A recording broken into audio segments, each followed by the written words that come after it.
us. I don't care. I've got a huge problem with my headphones pressing into my glasses. We were in the middle of a phone call. He barreled he into doesn't know what goes on here. He barreled He's supposed into the to office. stand there like a goddamn robot. I agree. We haven't had one incident here in God. 4 years. He's security. He's got the cush job of a century. Just shut your fucking mouth. I like about Ronnie. me, about my glasses, about anything. Oh, my God. I think I'm going to be too orgasmic. Who's he to compare his glasses to yours? Shut up, He Sal. got his glasses at Sal, Ann Taylor. Sal, you're an asshole. I like Ronnie best when he sleeps in Scott's office. Yeah. Which he was doing the other day, by the way. Well, wake him up when you see that. Well, at least he's not talking to anybody in the home. We had a bunch of things we were gonna make noise with, and then he woke up right when we got there. Yeah, he's standing security. I mean, the one thing the guy's got to do is be awake for 5 hours while I'm in the building. Impossible. Yeah, can't do it. He's old. They sleep easily. Something's going on out here. What? I don't know. I just heard shit being thrown. Oh, no. I heard the words, "Don't fucking touch me." Oh, no. Who touched who? What? What's he doing? It's JD patted his show. What happened? Yeah, I patted his shoulder, and then he threw his walkie-talkie at me. Here we go again. He got to stop throwing things. You know, he could be, you know, at the point where he's too volatile. Yeah. You know, sometimes the elderly can't control their I'm telling you, what is he doing? Don't sit there and talk. Don't do shtick Now we about my gotta tell glasses. people not to talk to Ronnie. What's he doing? And he's throwing things again. I had a whole talk with him not to throw anything. Everybody's a consumer. My glasses. I think it's time. I just talked to Ronnie in the car about it. I said, watch. I said, I got to switch my glasses. People carry on. Everything you do.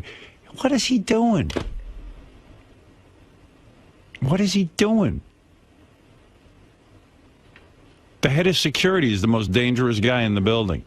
Howard, he just barricaded himself in Scott's room. Good. You should have That's where he should be. the black security guards should come in and watch Ronnie. You're not kidding. Those guys, those black guys stand there. They just stand there. They don't mix in. They do their They job. don't mix in with the people. I love black people. They don't mix. They do their job. That's it. Stand there. These three black guys and one black woman, I see them every morning. They stand there. They got a suit and tie on. Black people are no nonsense. Professional. Mm-hmm. That's right. Every morning they say good morning. They like almost stand at attention. They do their job. They That's don't, right. They don't look at glasses. They don't look at. They don't. And go I told to that to events. Ronnie. I said, Ronnie, stop mixing it up with people. Don't comment. You see me. I don't care what's going on. He starts saying with people, how come you're not making fun of Howard's glasses? You know, black people appreciate having a job. Yeah, the other security guards, you say good morning, they're like, good morning. You say it to Ronnie, he's like, fuck you. Yeah. He's always like got an attitude. Fuck you. I mean, fuck you. What is that? Every morning he says to me, "What's your problem?" I don't know a thing about the other security guards' lives. I don't know anything about those black guys. And that's the way it should be. Stand there and look, official. You know? Look like you want to rip someone's head off if they get out of line. That's what I'm looking for. Well, he does look like that. Yeah. If you want, Doug, I haven't seen it yet, but Doug says they have the clip with audio of Ronnie throwing the walkie-talkie. Doug says it's good, but you got to bring up the audio if you want to hear it, Fred. All right. Let me hear it.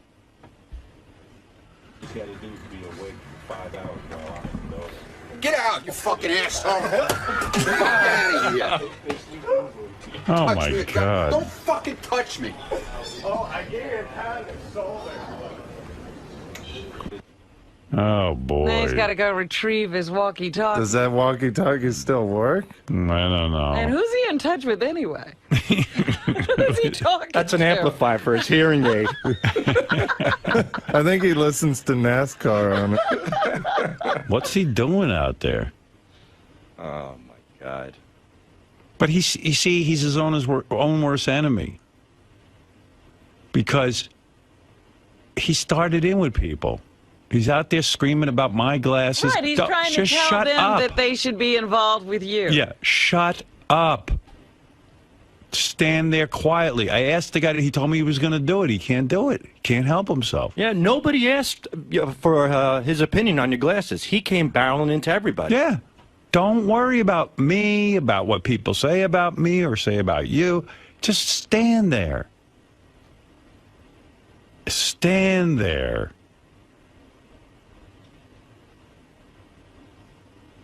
Well, it's so easy, his job. If he just stands there, he won't do it. He's a yenta. He loves it. He became a whole personality with appearances and don't ask. My worst nightmare has happened. I got a celebrity limo driver. Celebrity security. Yeah. He's Steve from the Jerry Springer show. He'll spin off his own show. He's got his own show now. Welcome to Celebrity Limo Driver. He's out there, don't touch me, throwing things. I mean, am I asking too much? I'm asking that guys don't pee in the same stall with each other and do crisscross. Right. And I'm asking Ronnie to stand there and do his job. Everyone thinks I'm playing around here because I have fun at work. They think they're supposed to be having fun. This is fun. But you're still not doing the things they're doing. You're entertaining people. Right. They're playing with each other. I know. It's enough. I don't know. I mean, what am I supposed to do? Everyone becomes a whole personality, and all their personalities are vomitous. You know what I mean? Like, their personalities are horrible. One personality worse than another. Yeah, I mean, these are personalities that should be suppressed. Are you talking about us, too? Yeah, of course. You two guys are complete morons.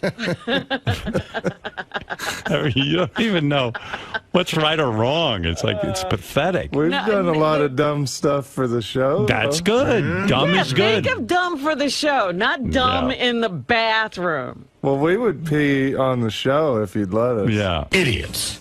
We know you'd pee on the show. You do it every day. No, but it's also like Ronnie thinks it's kind of funny to be this buffoon. And I just want a security guard that isn't a buffoon. It's like, I have a very serious agent. I don't want my agent to be like peeing with other guys and throwing walkie-talkies. You know what I mean? And then say, well, you do it. Yeah, you guys are supposed to be professionals, you know?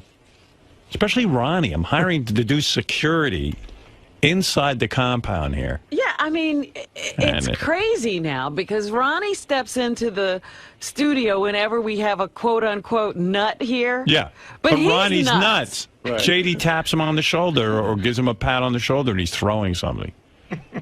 I mean, my God. He's got to stop. I mean, I wouldn't go to a doctor who threw things at his patients, you know what I mean? Because he's aggravated. You know? All right, boys. Thank you. Thank you. We won't let that happen again. Yeah, good. Yeah, and then Way what to are you go. going to do next that we have to stop you from doing? Right. Come on, guys. You get it together. I mean, especially where other people got to go to the bathroom. Come on. Nobody's interested in that. Right. It's disgusting. All right, get out of here. Okay. All right. Stupid. Dopey. Two dopes. I mean... All right, Lisa, what else? I'm sorry you had to see that. Well, that's okay. All right. I just wonder why. Lisa's a real lady. She shouldn't have to see that, Rob. No. I just want to know What why. am I? What are you saying about me now? I don't know why. You. I'm not a real lady. No. I don't know why Ronnie's so angry. Like, what else is going on? Well, Oh, yeah. you think something underlies all this? That his Of course. life is falling apart or something? I don't know. Gee, what a there's a guess. There's a leap. You think Ronnie's life is falling apart? Fucking instigating motherfucker. I've never seen an angrier human being. But the worst thing is that he's like a security guy who's out of control. You know? Scores, man, is about having fun, motherfuckers. And this wasn't always, see, this is a recent thing. Ronnie used to have some control. Well, why do you think Ronnie's not a cop? I mean, he always wanted to be a cop. I know. You think he always was like this? I'm sure the cops took one look at him and went, listen. A little hair trigger? Yeah, I mean, dude, we don't need your aggravation.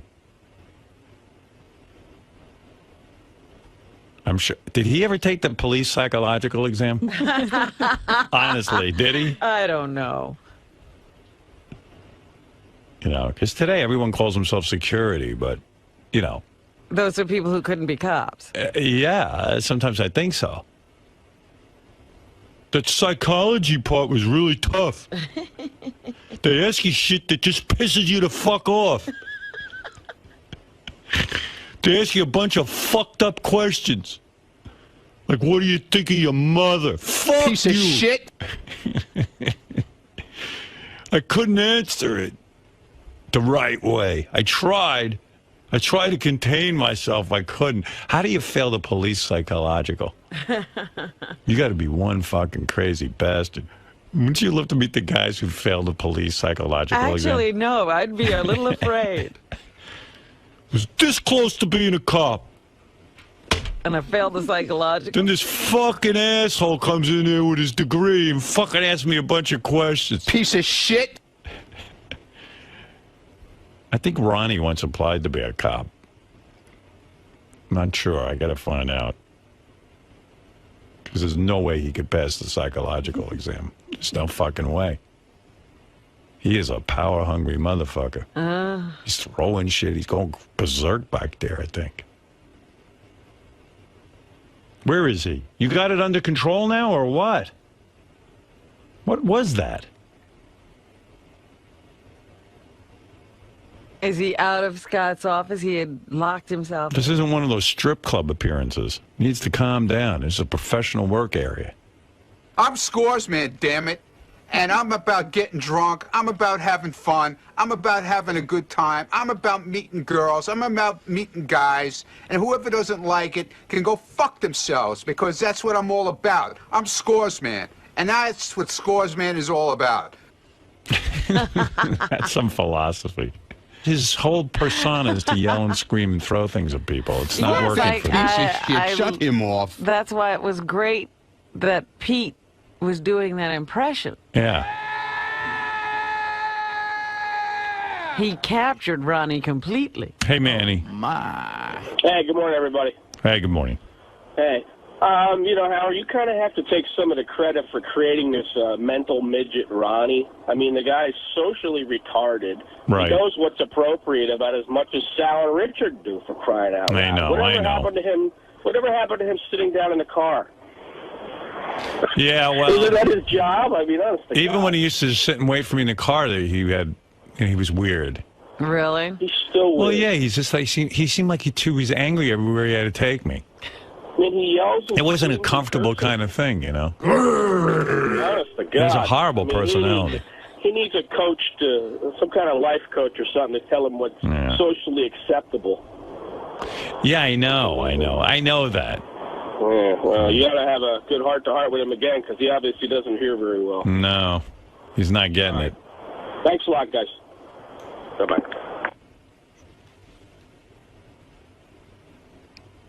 What are you going to do? Well, I don't know. I guess I am to blame in the sense that I put up with it. You know? I put up with this behavior. Right now, I got a situation I got to go out in the hall and solve, so I'm going to have to take a break. There's something else going on? Well, Scott, the engineer's intern, is supposed to be archiving for me right now, which is we're desperately up a deadline for a history of Howard 4. Right. But Ronnie's locked him out of Scott's studio because Ronnie's carrying on like an asshole. So He's I got to a go. baby. I got guys who have to work. I can't be part of this. So I got to now. So he's still locked in there? Yeah. He locked himself in a room that we have work going on in. His safe room, when he acts like mental, is Scott's studio, except I've got people who have to work in there. Do we have to consider Scott a hostage? The door just miraculously opened. Yeah, well, it better open. I don't have time to handle all this shit, Gary. Straighten this out right now. I mean it. Tell the guy we got work going on back there. If he needs a safe room, use the fucking bathroom. Or no, not the bathroom. Use the green room or something. Isn't there like a slop sink closet out there? How somewhere? about not needing a safe room? He doesn't need a safe room. What's going on with you? Nothing. You throwing stuff? I wasn't throwing anything. I didn't throw saw the anything tape. at him. What? I saw the tape. You're out of control. Okay, I'm out of control. Just stand there. Stop talking in the halls to people. You Tell don't listen Doug to me. then to shut his TV show off of me then, okay? I don't need to be his Don't TV show. answer. Don't go up to JD and say about Howard's in my glasses. face with a live camera. I don't need that stuff. We Tell him have to get cameras his here. TV show This off of me. job I is don't need cameras. to be Doug's TV show because he doesn't have content today. Listen to me. Tell him to leave me alone. Ron. Seriously. You started this. I'm not Doug Goodstein's fucking baby fucking camera dude here. You I don't started get this. You started this. He tells me I'm doing his job. You it's walk- not his job to bug my ass all day. His job is to walk around with a camera, and anyone who acts out, they're going to fucking I wasn't photograph. acting out. I said, leave me alone after I walked out of his studio. I can't be left alone. Listen to me. You asked me to go out there You and just mind my had a business. major- I'm trying to do that, and I can't do it. You brought this on yourself. Okay. Just listen to me.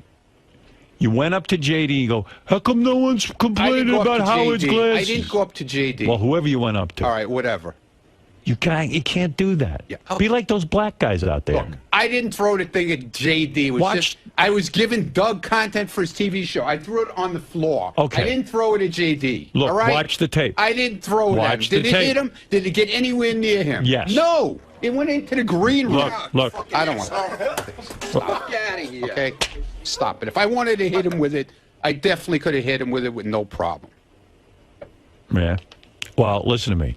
Don't throw anything at people. I've told you this. Dude, I threw it at the floor. Don't throw anything. Okay, it went Zero throwing. I had And to secondly, give Doug content for his TV show. no, that's you don't. what it's all That's about. not your here. job. I don't ask you That's to make what content. Doug is all about. Don't you know that? You don't work for Doug. You work for me. Well, Doug thinks I work for him. No. Because he thinks I'm one of his puppets. No.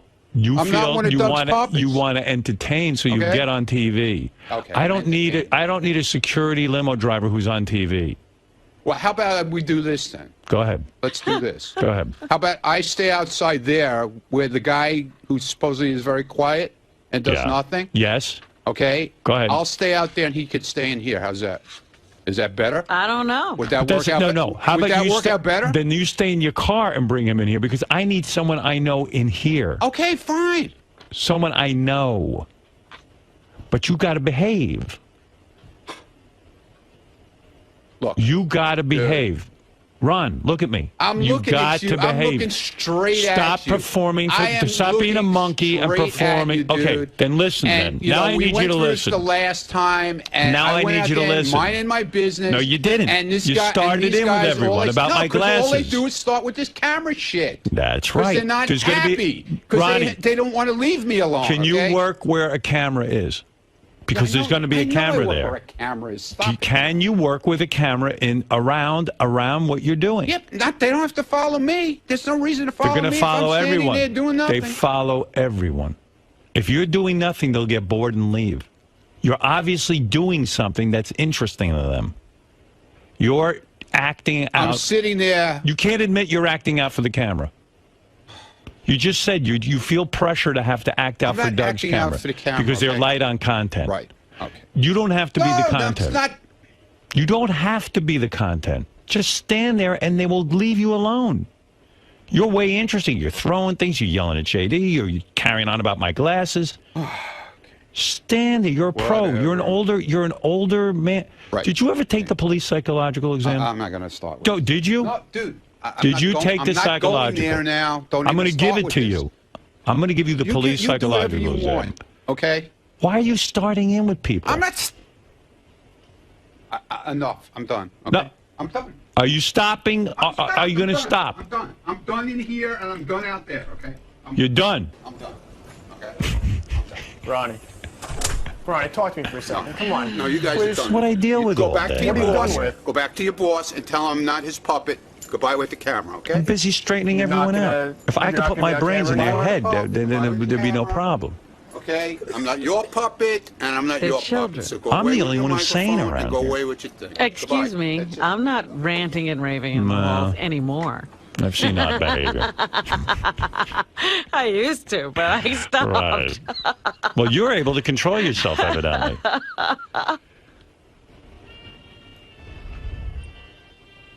You know? Fred seems to be managing to get in and out of work most I'm not days. throwing anything. I'm No, not and you mind your own anybody. business. I mean, it's really not. I'm just asking Ronnie to be quiet. Just quiet down. Don't and then act he's out. telling you, then make this happen and that happen. You got to change the whole environment. Ever wonder for why? him. Yeah, exactly. You ever wonder why Will is never on Howard TV? Did you ever wonder? No, it never occurred to me. You want to know don't why? Think about him. Because Yeah. he's not interesting. Right. He just stands there and does He his does his job. Yeah, he's doing his job. That's the answer. You want to know why Richard and Sal are always on Howard TV? Because they're always up to something. They're always up to hijinks. They love the camera on them. That's the difference. Ronnie loves the camera. Yeah. I mean, Scott's not on. No. Ronnie and Scott are out there at the same time. Right. It's the crazies.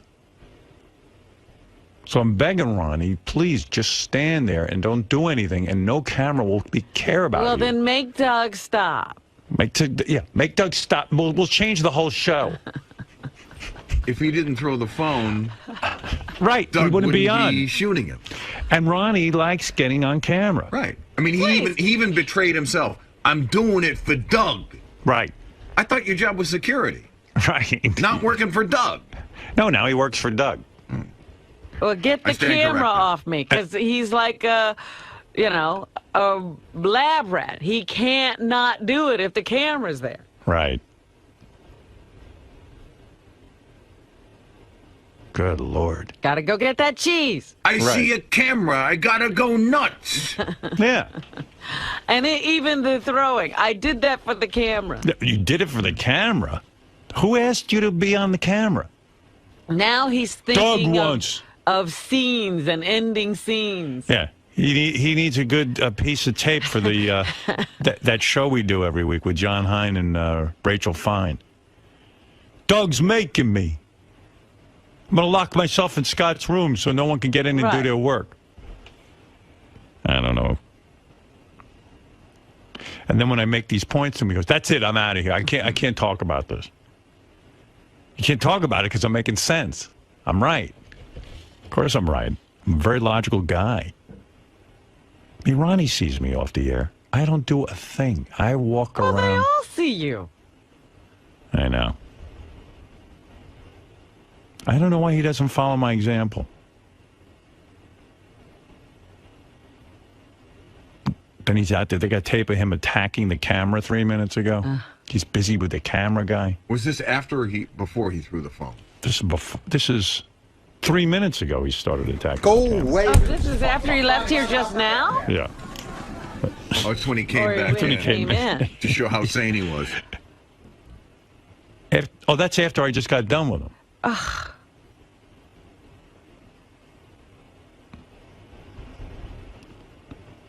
Ay.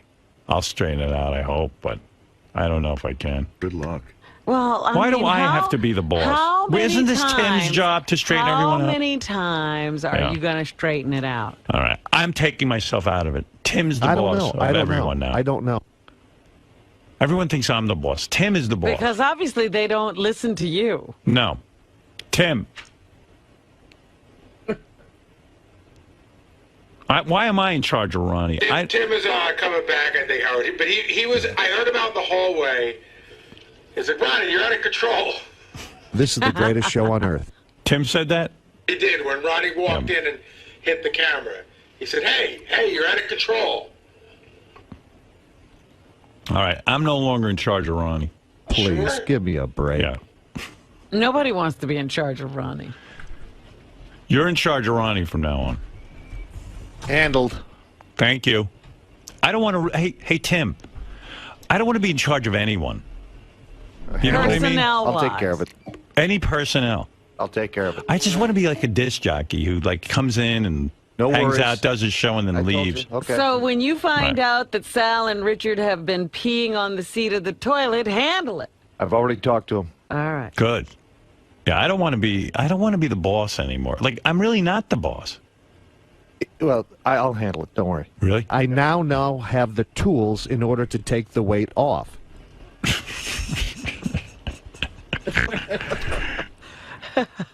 Poor Tim. This odd. I feel good. I'm no longer in charge. Now I'm just like one of the guys. And in addition to all of his other duties. I'm really not in charge. That's what people don't understand. People don't get that I'm not in charge. I just work at Sirius like they do. But, I love that the attitude, I'm sure, of Richard and Sal is that Howard's going to love this when they do. I know. I don't love that. When he hears this, he's going to love it. I love when they do a phony phone call or they write a bit or something. That's what I love. You know, it's crazy. Everybody around here is nuts. You know, I can't. My head's going to explode from this. I come to work and it's like it's a daycare center in here. Yeah, I'm solving everyone's problems every minute. I can't do this anymore. Trying to make these people behave. This is why I'm getting out of the business. I'm not paid to babysit. They have us locked in here. It's not to keep us protected from the outside. It's protecting the outside from us. I know. I'm running a business. I'm in the Howard Stern business, not this other bullshit. The other security guards' lives. I don't know anything about those black guys. And that's the way it should be. Stand there and look, official. You know? Look like you want to rip someone's head off if they get out of line. That's what I'm looking for. Well, he does look like that. Yeah. If you want, I haven't seen it yet, but Doug says they have the clip with audio of Ronnie throwing the walkie-talkie. Doug says it's good, but you got to bring up the audio if you want to hear it, Fred. All right, let me hear it.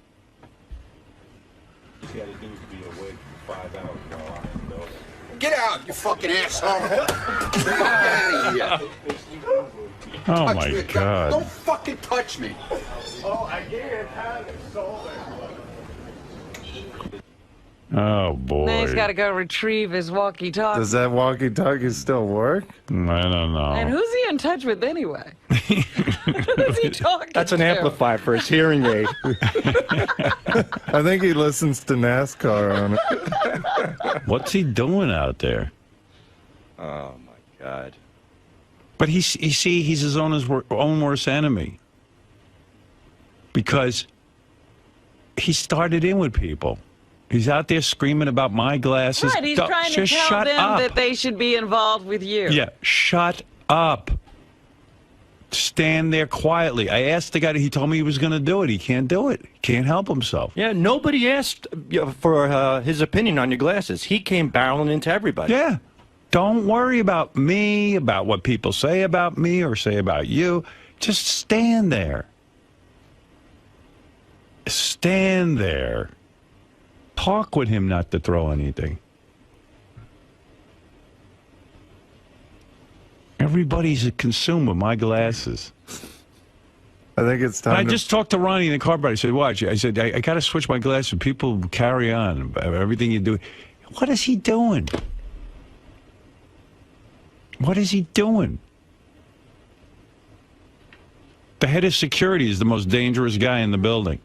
Howard, he just barricaded himself in Scott's room. Good. You should have That's where he should be. The black security guards should come in and watch Ronnie. You're not kidding. Yeah. Those guys, those black guys stand there. They just stand there. They don't mix in. They do their job. They don't mix in with the people. I love black people. They don't mix. They do their job. That's it. Stand there. These three black guys and one black woman, I see them every morning. They stand there. They got a suit and tie on. Black people are no nonsense.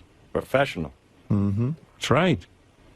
Every morning they say good morning. They like almost stand at attention. They do their job. They That's don't, right. They don't look at glasses. They don't look at. They don't. And go I told to that to events. Ronnie. I said, Ronnie, stop mixing it up with people. Don't comment. You see me. I don't care what's going on. He starts in with people. How come you're not making fun of Howard's glasses? You know, black people appreciate having a job. Yeah, the other security guards, you say good morning, they're like, good morning. You say it to Ronnie, he's like, fuck you. Yeah. He's always like got an attitude. Fuck you. I mean, fuck you. What is that? Every morning he says to me, what's your problem? I don't know a thing about... It's so easy, his job, if he just stands there. He won't do it. He's a yenta. He loves it. He became a whole personality with appearances and don't ask. My worst nightmare has happened. I got a celebrity limo driver. Celebrity security. Yeah. He's like Steve from the Jerry Springer show. He'll spin off his own show. He's got his own show now. Welcome to Celebrity Limo Driver. He's out there, don't touch me, throwing things. I mean, am I asking too much? I'm asking that guys don't pee in the same stall with each other and do crisscross. Right. And I'm asking Ronnie to stand there and do his job. Everyone thinks I'm playing around here because I have fun at work. They think they're supposed to be having fun. This is fun. But you're still not doing the things they're doing. You're entertaining people. Right. They're playing with each other. I know. It's enough. I don't know. I mean, what am I supposed to do? Everyone becomes a whole personality, and all their personalities are vomitous. You know what I mean? Like, their personalities are horrible. One personality worse than the next. Yeah, I mean, these are personalities that should be suppressed. Are you talking about us, too? Yeah, of course. You two guys are complete morons. For us. I don't care. I've got a huge problem with my headphones pressing into my glasses. We were in the middle of a phone call. He doesn't know what goes on here. He barreled He's supposed into the to office. stand there like a goddamn robot. I agree. We haven't had one incident here in 4 years. He's security. He's got the cush job of a century. Just shut your fucking mouth. I like about Ronnie. me, about my glasses, about anything. Oh my God! I think I'm gonna reach orgasm. Who's he to compare his glasses to yours? Shut up, He Sal. got his glasses at Ann Taylor. Sal, you're an asshole. I like Ronnie best when he sleeps in Scott's office. Yeah. Which he was doing the other day, by the way. Well, wake him up when you see that. Well, at least he's not talking to anybody in the home. We had a bunch of things we were gonna make noise with, and then he woke up right when we got there. Yeah, he's standing security. I mean, the one thing the guy's got to do is be awake for 5 hours while I'm in the building. Impossible. Yeah, can't do it. He's old. They sleep easily. Something's going on out here. What? I don't know. I just heard shit being thrown. Oh, no. And I heard the words, don't fucking touch me. Oh, no. Who touched who? What? What's he doing? It's JD patted his show. What happened? Yeah, I patted his shoulder and then he threw his walkie-talkie at me. Here we go again. He got to stop throwing things. You know, he could be, at the point where he's too volatile. Yeah. Sometimes the elderly can't control their I'm telling you, what is he doing? Don't sit there and talk. Don't do shtick Now about we my gotta glasses. tell people not to talk to Ronnie. What's he doing? And he's throwing things again. I had a whole... I mean, you don't even know what's right or wrong. It's like, it's pathetic. We've done a lot of dumb stuff for the show. That's good. Dumb is good. Think of dumb for the show, not dumb in the bathroom. Well, we would pee on the show if you'd let us. Yeah. Idiots. We know you'd pee on the show. You do it every day. No, but it's also like Ronnie thinks it's kind of funny to be this buffoon. And I just want a security guard that isn't a buffoon. It's like, I have a very serious agent. I don't want my agent to be like peeing with other guys and throwing walkie-talkies. You know what I mean? And then say, well, you do it. Yeah, you guys are supposed to be professionals, Especially Ronnie. I'm hiring to do security inside the compound here. Yeah, I mean, it's crazy now because Ronnie steps into the studio whenever we have a quote-unquote nut here. Yeah, but he's Ronnie's nuts. Right. JD taps him on the shoulder or gives him a pat on the shoulder and he's throwing something. I mean, my God. He's got to stop. I mean, I wouldn't go to a doctor who threw things at his patients. You know what I mean? Because he's aggravated. You know. All right, boys. Thank you. Thank you. We won't let that happen again. Yeah, good. Yeah, and then Way what to are you go. going to do next that we have to stop you from doing? Right. Come on, guys. You get it together. I mean, especially where other people got to go to the bathroom. Come on. Nobody's interested in that. Right. It's disgusting. All right, get out of here. Okay. Stupid. Dopey. Too dumb. Making you more compelling. You're going crazy. I lost my mind. I want you to listen to the playback. I lost my mind. I got a new car. You had no idea what the car was. You had no clue what it was. I had from 3 different sources that it was a stop with pace your car. sources So I bullshit. went on the air with it, and then you confirmed it. So what's the issue? What's the issue here? There's no issue. The issue was I there is no confirmed it issue. myself later on. You had no story when you brought it up. You had no story, John. Ronnie, you're almost like I can't get through to you. It's like you don't have a normal brain. I have a normal brain. Listen to me. When you report, I confirmed the story with 3 sources, and then with you yesterday by blowing me off, you confirmed it. No, I didn't. You I said. I said nothing. What did you say? I said to you, I don't know what you're talking about. And then when I kept questioning you, you finally said, yes. What did I say? I have a car. We're playing the said clip a car. today on the news. I didn't say what it was.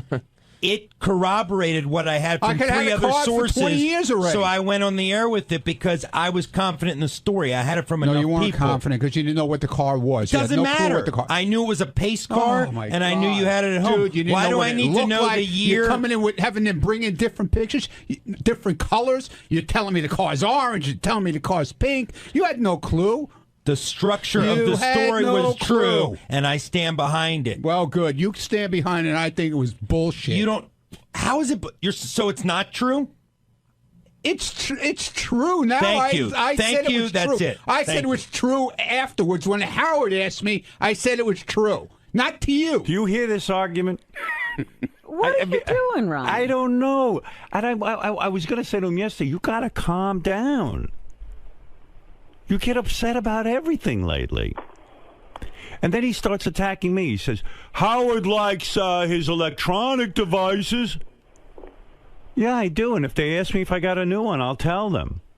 I don't listen. If John There's a difference Lieberman, between walking around and you got a new phone, right? And if John finds out, I'll tell him. And there's a difference between driving around in a car that stands out a lot, and I don't need people knowing it's me. That's all. I don't need people bothering me. You got a would car you have that a people car will that's look at, all and now you don't want them crazy to and know not it's want you? people to see it? Yeah, they'll Why did see you- it, but they don't have to know it's Ron, me. They don't have to know it's But Ron, me. why buy a car that draws that much attention? Oh, here he is. I don't want to there's deal John with him. Lieberman. I don't want to have to deal with him now. You don't? Why don't you hear? Let's I get can't this- stand him. Why? I can't stand the man. But Ronnie, he's part of the show. He's doing his job. He's a shit reporter. Is this on right? Yeah. You don't even know how to put a microphone on. It's on backwards, you idiot. Oh, dear. This is a different one than I normally Oh, use, Ronnie. boo-hoo. It's different than they normally use. You have become such. You're an ignoramus. You don't know what and you're an speaking idiot. about. You came up to me in the hall about 5 minutes ago. You say, I know who your sauce is. I know who your sauce is. It's a source. Yeah. I said source. You didn't No, you ask say Richie sauce. Wilson. Oh, ask Richie Wilson. What is the story with this car? Play what I did to him yesterday, how I made him blow up. What do you Play mean? that. What is that? This is it, no? When I said he was a shit reporter, how he went ballistic. Well, here, I mean, I'm in the middle of the Ronnie argument. So That's what's what I'm the bringing issue? out. You're That's what confirming my story. No, dude. You had no story when you went in there. If it's not a story, that would mean you don't have a pace car and you're not driving it around town. You put the thought in his head that I have some kind of a car. I don't know. I don't know which part you're talking It's about. right towards the end. I think that's all I have. They give me clips. Oh, he went crazy. I did not go crazy. What I was saying to you, Ronnie, they were falling out of his head, dude. I was making. Listen, let me explain this to Ronnie. The reason we hired him, I don't care, is because I don't care where you hired Yeah, but him. you're working. I don't like here. him. Yeah, you don't. You like don't him. have to like me. I don't you like don't you. have to like me, but you can politely say no comment. But you see, when All your right. reaction Wait a is minute, so wait a minute. out of bounds. That's all I have to say? Sure, you can no say comment no on comment any story you come to me with. You from know now what? on. I just don't I don't understand. like you. So if it's about Ronnie's block party, Send Lisa. promoting. Send Lisa to me. I love Fine, Lisa. I will send Lisa. Fine, no more block party stories. Okay. And you know what is out of bounds? I've never What? attacked you in terms of your security I was job. just fucking with you I like have everybody never- fucks with me. I have never Hey, personally attacked sorry, you. You and work then on the May I Stern Show. please You finish? work on the Stern Show. Take your fucking medicine like I do. Are you kidding me, Mr. Hypocrite? Take your medicine. I take it all the Ronnie time. doesn't know what hypocrite means. You explain it. No, I don't. All right, go ahead. Sorry. No, I'm stupid. But I'm fucking stupid. you attacking my reporting is ridiculous, and I'll give you an example. Don't look There how are a number defensive you because are. You sound like me now. when I go up Go to ahead. Gary, and I ask him a question, he is forthright. I say, Gary, I Because heard. all the stories you do on Gary are... No, because Gary's running for park recreation there. Gary... Let me give you an example of a story I did yesterday that Gary didn't want reported. I say, Gary, I heard you were in a car accident. I had Ooh, two really? sources. What happened? I had two sources What tell me he was happened? in an accident. And you How know what come you Gary killed does? it? How come you killed the story? It was on the air yesterday on Howard 100 News. You don't listen? No, I hate the news. Oh, so you can criticize, I don't but like. you don't listen I don't to like what we the do? stories. I don't like your stories. Okay. I only Ronnie, listen to you Lisa's stories. understand- And Julie. They're the greatest. You know what? reporters. When we Julie's even awesome, Scott man. DePace, Julie is even the best Scott reporter, DePace, man. He's even funny when he does his stories. What about even Scott DePace? Yes. When I confronted him yesterday about some allegations that I've been I know hearing. what you're talking about. There was this TV camera was supposed to be covering him. He was having a meltdown about something, and he had the cameras turned off. He's instructed people not to shoot his picture. There are a lot of things. I got word about. Don't this, shoot and him when he's leaning back in his chair either. And I will take this up Don't do with that. Scott off the air. Hey, bring it up because, dude, there's no truth to that. Let's go. Howard. Well, here are what my sources say. My sources. Here he goes again. I have multiple sources. Oh, I know around you here, do, man. and I protect them. That's Yeah, why I you get pay these him stories. probably. Yeah, You I fucking pay them. pay him. Little informants. Little Yeah, because I'm not spending my little money on pace jackasses cars. that you fucking run around chasing after. Howard, what'd you here's find what's out going today? on. Can I You say little something? fucking spies. But can I say something to Ronnie? If you don't want to be noticed in your car, don't buy a pace car with writing all It's over a collector's car, okay? Yeah, but if you don't Leave want me to be alone. noticed, why? I don't bother you with what you do. Why do you There are have a to lot of bother other me cars what you I can do? collect. Why does that bother you so No, much? I'm saying the logic there that you don't want to be There's on the guys news. with 50 cars in their garage that collect cars. No, I have one. I have no It's a problem. crime. I know. But you I'm see, you don't want sorry. to ask John asking about your car because you don't want to be noticed. That's a car that you get noticed in. I'm sorry. I mean, you're going to be noticed in Dude, that if car. they don't see me and they don't know it's How are they not me, going to see you? There's glass in the fucking car. They can look in and the see glass you. is tinted, okay? Just like when you get in a car. It's not the glass, that tinted. Oh, They it can is. see through the No, front. Is it legal? Oh, Jesus. Here we go. What is that, Scott? It's a convertible. Oh, Gary. Yeah, okay. Do I have to put the top down, Gary? Do I have to? But you will. Do I have to put the top down? You don't care if people see you in that. Oh, stop it now. You're Stop looking it. for attention. That's why you get a car like that. Oh, please. Hey, why have a convertible if you're not going to put the top down? Right. Yeah. Okay. Yeah. Here we go. I had to get rid of my. I had a convertible once. I put the top down. A guy jumped in the car with me, and I said, perhaps I shouldn't have a convertible. But I said to myself, it's silly to have a convertible if I can't put the fucking top down. So you got rid of it. Of course. Now he's saying he wants a car that gets attention, but he doesn't want the attention. Yeah, he didn't want attention. You better do a follow-up story on that. Oh, we already got it. He already said that he'll refuse to tweet out any photos of the car. Right. And he wants to know who my source is so that he I know can, who your source You is. absolutely Who do is it? not. I ain't telling. Who? I know Why who it are you is. not I know telling? who it is. 3. Name I know them. who they are. Name the I three. know exactly Name who them. they are. Name one of the three. I know one of them for sure. Who is it? I'm not telling you. Why? I'm not going to rat your rats out. I won't rat. What? Why won't you? I'm not going to rat your rats out. Who do you think? You got rats all over the place. Yes, Yeah, I know do. you do. Yes, I do. I know you do. And they're watching you. Yeah, good. Let them watch me.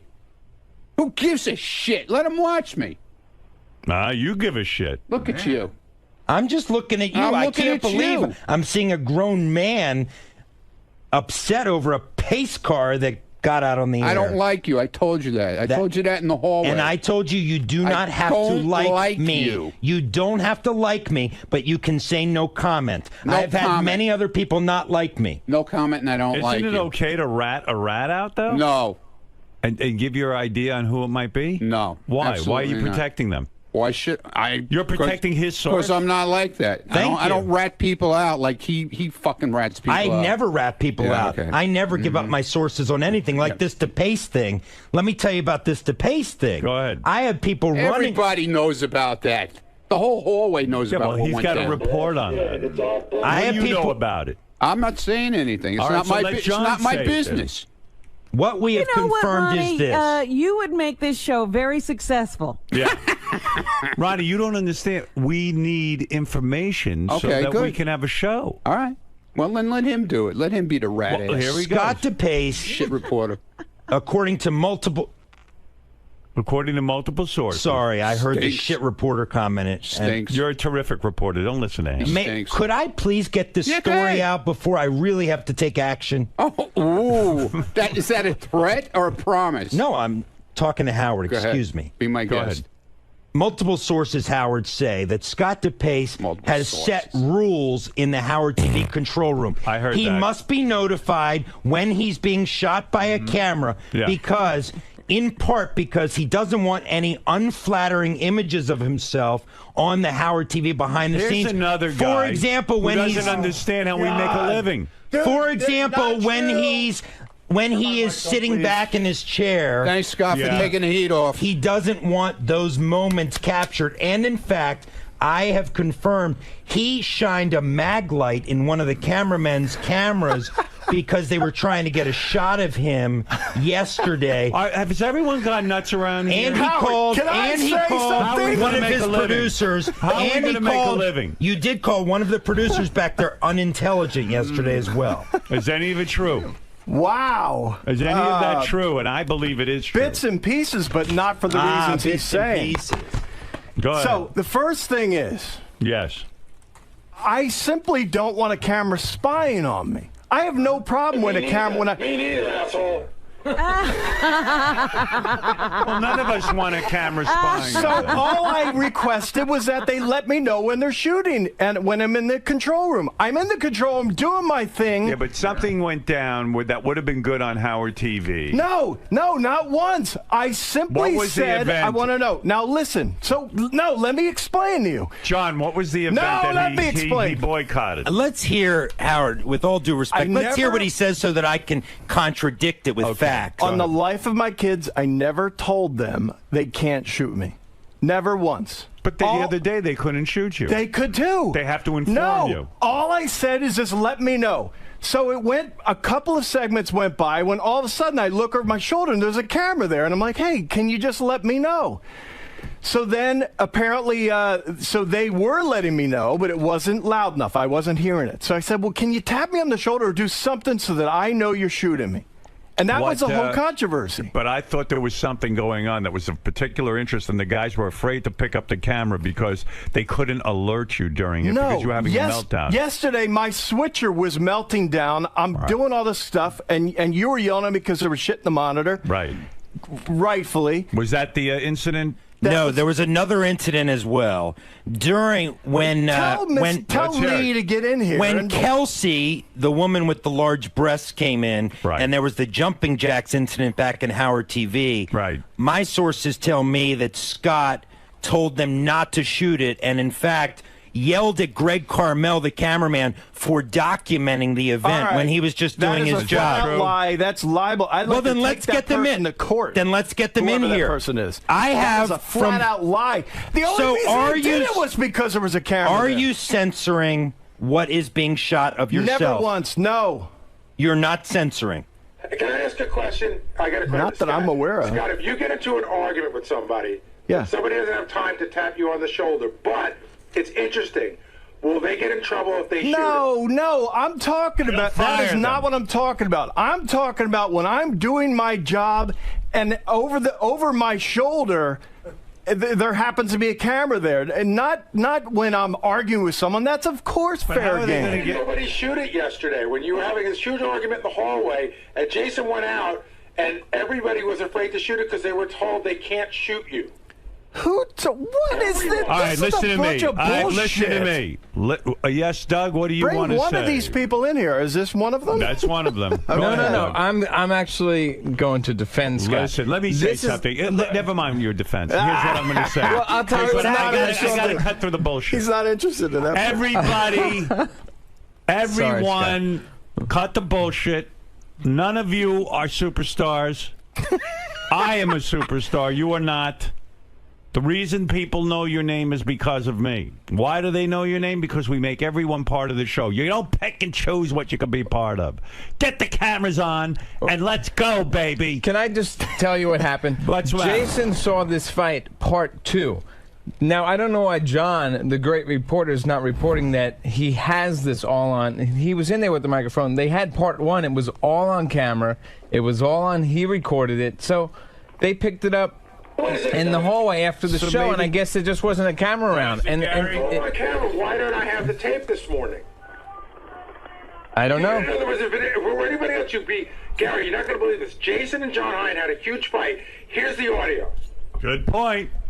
Why is it not being we shown? can. I think you're going to be bored. Is there an edict, Doug? Why didn't you do this story? Is there an edict? I did the story yesterday on Howard 100 News with Lee versus Scott. But is there an edict that Scott cannot be shot in unflattering positions when he's leaning back in his chair?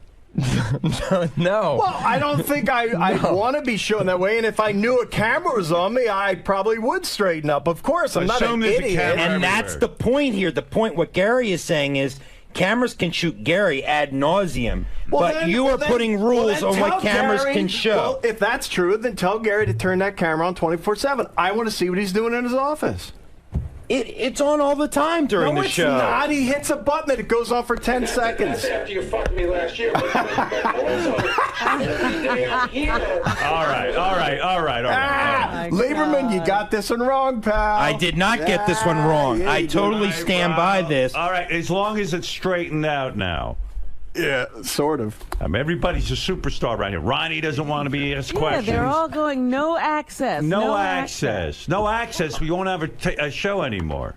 Never said it. Lieberman, good job. Thank you. Bullshit. Good job. I mean, bullshit. No comment. Scott. Well, I got King of All Blacks wants to comment. Thank you, Red Gypsy. King of All Blacks, yes. Yeah, Ronnie, and a couple of other people up there, they want to be you, right? But without the criticism, right? They just want to chill and be a superstar, but they want to be you, because it seems like you don't get any criticism from people, right? So they want to be like you, and, right? And what's going to happen eventually is that they're going to grow a hatred to you, right? King's on track with this. Yeah, I'm always on track. Not always, but this time you are. Yeah, I was like, boy, he's making sense. Yeah, I mean, look at this guy. All of a sudden, he's making sense. How's my phone sound? The phone is that great. It's not great. I don't know why, but thank you, King. All right, Mark, you have the last word on this, and then I really do have to take a break. And then we'll do a nude workout and a lot of other things, Robin. If you get undressed during the commercial. Yeah, okay. Yeah, smart. Everybody else, too. Yeah. Not just you. What is it, Mark? I love you, Howard. I got to say, Ronnie seems to be a bit insecure. I think he realizes he might be in over his head, and he's paddling desperately to try to keep his head above water. that might be why he's so offensive every time he thinks someone's attacking him. Yeah, he goes on the offense. You're right. I mean, guy says to me, "Did you get a new car?" He's like, "I didn't get a new car. Fuck you, you asshole." Yeah, I mean, but the cursing. You could brag about that, wouldn't you? I mean, shouldn't that give him bragging rights? Sure, why not? Listen, Ronnie says Howard has his things. He likes new electronics. If Lieber says you get a new phone, yeah, I got a new phone. Hey, Howard? And he talks about it. I can almost understand why DePace would be kind of ticked off. He just doesn't, he doesn't want unflattering pictures of himself taken. I don't think that's right that he makes that edict, but that's his edict. Yeah, he certainly takes unflattering pictures of us. I don't understand the Ronnie thing even for a second. Yeah, well, no. I mean, Ronnie wants to be a judge on the intern beauty pageant. Ronnie wants to come in here and help out with Kelsey and the bathing suits. But the other part of that is also allowing yourself to be exposed in other ways. Absolutely. I don't get it. Well, the best is I bought a car that everyone will look at, and I don't want them looking at me. Yeah, he doesn't want attention. So either he's crazy or he's retarded. He's got to calm down a little, and you know what it is. He's getting very big with his Ronnie block party. I think he needs some psychotherapy. That's the problem. You're getting a little. You got the Ronnie block party. Right, Fred. What? I'm crazy. I told you that. I'm just really trying to understand this, Ronnie. I don't understand like the venom towards Lieberman. I mean, Lieberman's just doing Fuck his Lieberman. job. Why? He's a shyster reporter. I don't like him. He's a what? Shyster. A shyster. A shyster's I don't a like lawyer. him. You know what a shyster is? Yeah, I know what a shyster. What is a shyster? Never mind. All right, that's right. I don't know. Whatever. Listen. But you're funny too. Calm down. No, I don't. What am I doing? I'm not Look at doing me. anything. That's right. You do nothing. I'm not. So be happy. You got to Yeah, here we go. Well, I just agreed with you. Here we go. I agreed with you. Nothing. You said I don't do anything. I go. I agree. All right. You're right. I do nothing. Wait, I agree with you. I do nothing. You're right. Why do you have me? If I do nothing, you're right. If I agree with you, I'm part of the wallpaper. No, you're right. I'm fucking crazy. I told you that. Didn't you have Lieberman to your house for a barbecue? Didn't you have Lieberman to your house for a barbecue? Yeah, because I like his girlfriend. I can't stand him. Oh. But what, John? No. Didn't he have you to a barbecue? And his nice son. He has a nice son. Yeah. But he's a douchebag. I'm sorry. You like his girlfriend and his son. Okay, let me tell you something. Jim McClure just sent me an interesting email, and this should put this to rest. Look at you. You told everybody at the barbecue. Look how angry you are. You told everybody at the barbecue that you had, which I attended. Right. Thank you very much. Yeah. Mm-hmm. That about the pace car. So it can't be a secret. You wanted it known. I didn't hear it there, but you wanted it known. No, I told friends of mine what I was doing. You know when You're you not tell my friend. people that it's going to get... You're not my friend either. Good. And by calling on me to be fired yesterday, that is extremely disrespectful. Look, yeah, that's the part you missed on the wrap-up show. Because I would never question you in your capacity. I would never say, Howard, Dude, I think this guy should be fired. I was tweaking your buttons just like everybody else does to me. And you didn't like it at all. And you went off the deep end when I said that to you. And you DePace went is a off man. The deep end. I will give this to DePace. You went over the line. He never criticizes your job. Never. Oh, I was screwing around him like everybody does to me. You Okay. went over the line. All right. Yeah, I go over. I don't make personal attacks. I go over the line. You said he's not I competent. go over the line. You And said at he least- was incompetent. Look. At least Scott DePace stood... Yes, sir, General. At least Scott DePace stood there. Listen to me. At least Scott DePace stood there just now and answered my questions. Good for him. Admitting that he has put rules on when the camera can shoot him. He must be alerted. You're Jewish. You just told me... Dude, you're Jewish. What are you talking with your hands for? Jewish people don't talk with their hands. Scott, you just told me... Italians that do, you, like me. Scott, what the hell's wrong with you? Scott, you just told me that you alerted everybody that you have to be told when you are being shot. Where's your black dick, man? Let me see it. Yes, that's true. Thank you. Howard, did you hear yes, that? I listen, you don't have to justify this to me. You're so upset. I am not upset at all. But I don't like, I do not like when my professionalism and my profession is questioned. I know how to be a reporter, and I am not here to explain to you. I am not here to explain to you the fundamentals of journalism. All right. You're going to blow an eye vessel like me, man. Look out.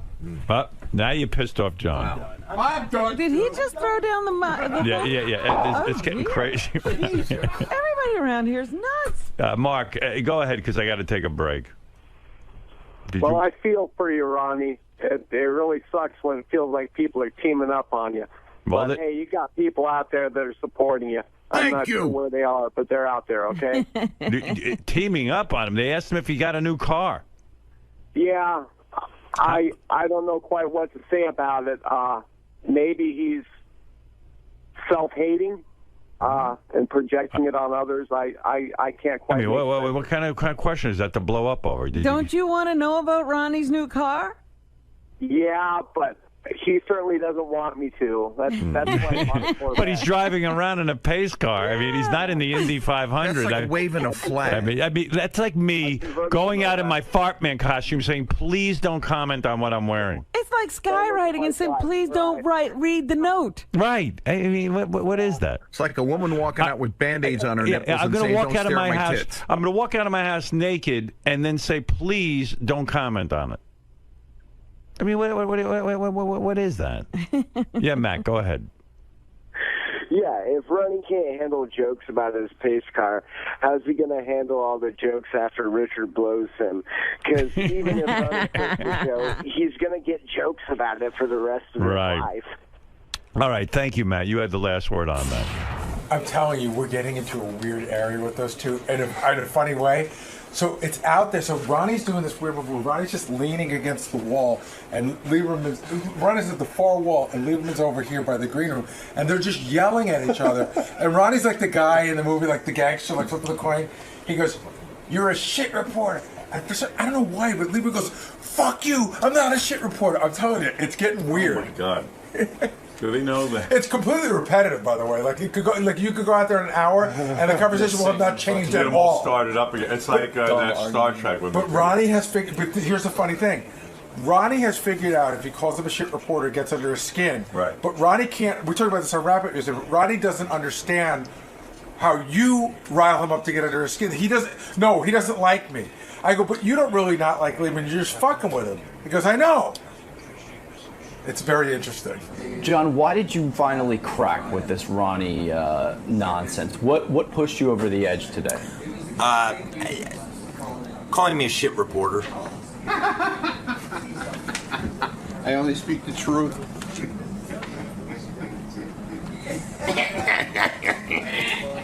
But you're typically able to separate the two. You're typically... I am, but you know what, Greg? I am able to separate the two, but I don't like to be called a shit reporter in front of millions of listeners and viewers of Howard TV. I mean, nobody likes their professionalism questioned, and that was the point. I've never once questioned Ronnie's professionalism. I've never once said Ronnie's a bad security guard, or Ronnie isn't good at his job, or Ronnie isn't good in this way. I was simply reporting a story, which, Greg, I want to point out, turned out to be true. The story I reported was true. He has a pace car. That is the bottom line here. And Ronnie trying to tell me how to be a reporter is completely and utterly ridiculous. And then suggesting that I should be fired goes too far. It just goes too far. What do you think this speaks to? I mean, why would Ronnie take these roads? Why would he go down these avenues? Because... Fuck. Because when you have no defense and you're backed into a corner, you scratch and claw your way out. And that's I'm always watching you. Exactly. But this Ronnie thing is not going to end, because the reality is, when you break it down, he knows how to push my buttons and I know how to push his. This may go on forever. Just remember, I'm here behind you, man. I'm always around. Watch those cupcakes. He's putting on a few pounds with the cupcakes. He's worried about me watching cupcakes. You should be watching the TV screen, man. Is it safe to say that the honeymoon is over? That your little golden era that you enjoyed my the first 1 year. year? You know, this week marks my 1 year. I think the honeymoon, or maybe it was, it marks my 1 year. So my honeymoon's over. But, you know, at the end of the day, we'll just have to see what happens moving forward. Keep up the good work, John. It's a sign of your solid reporting that you've started to crack some of the team members around here. Thank you, Greg. You're next. Sucks.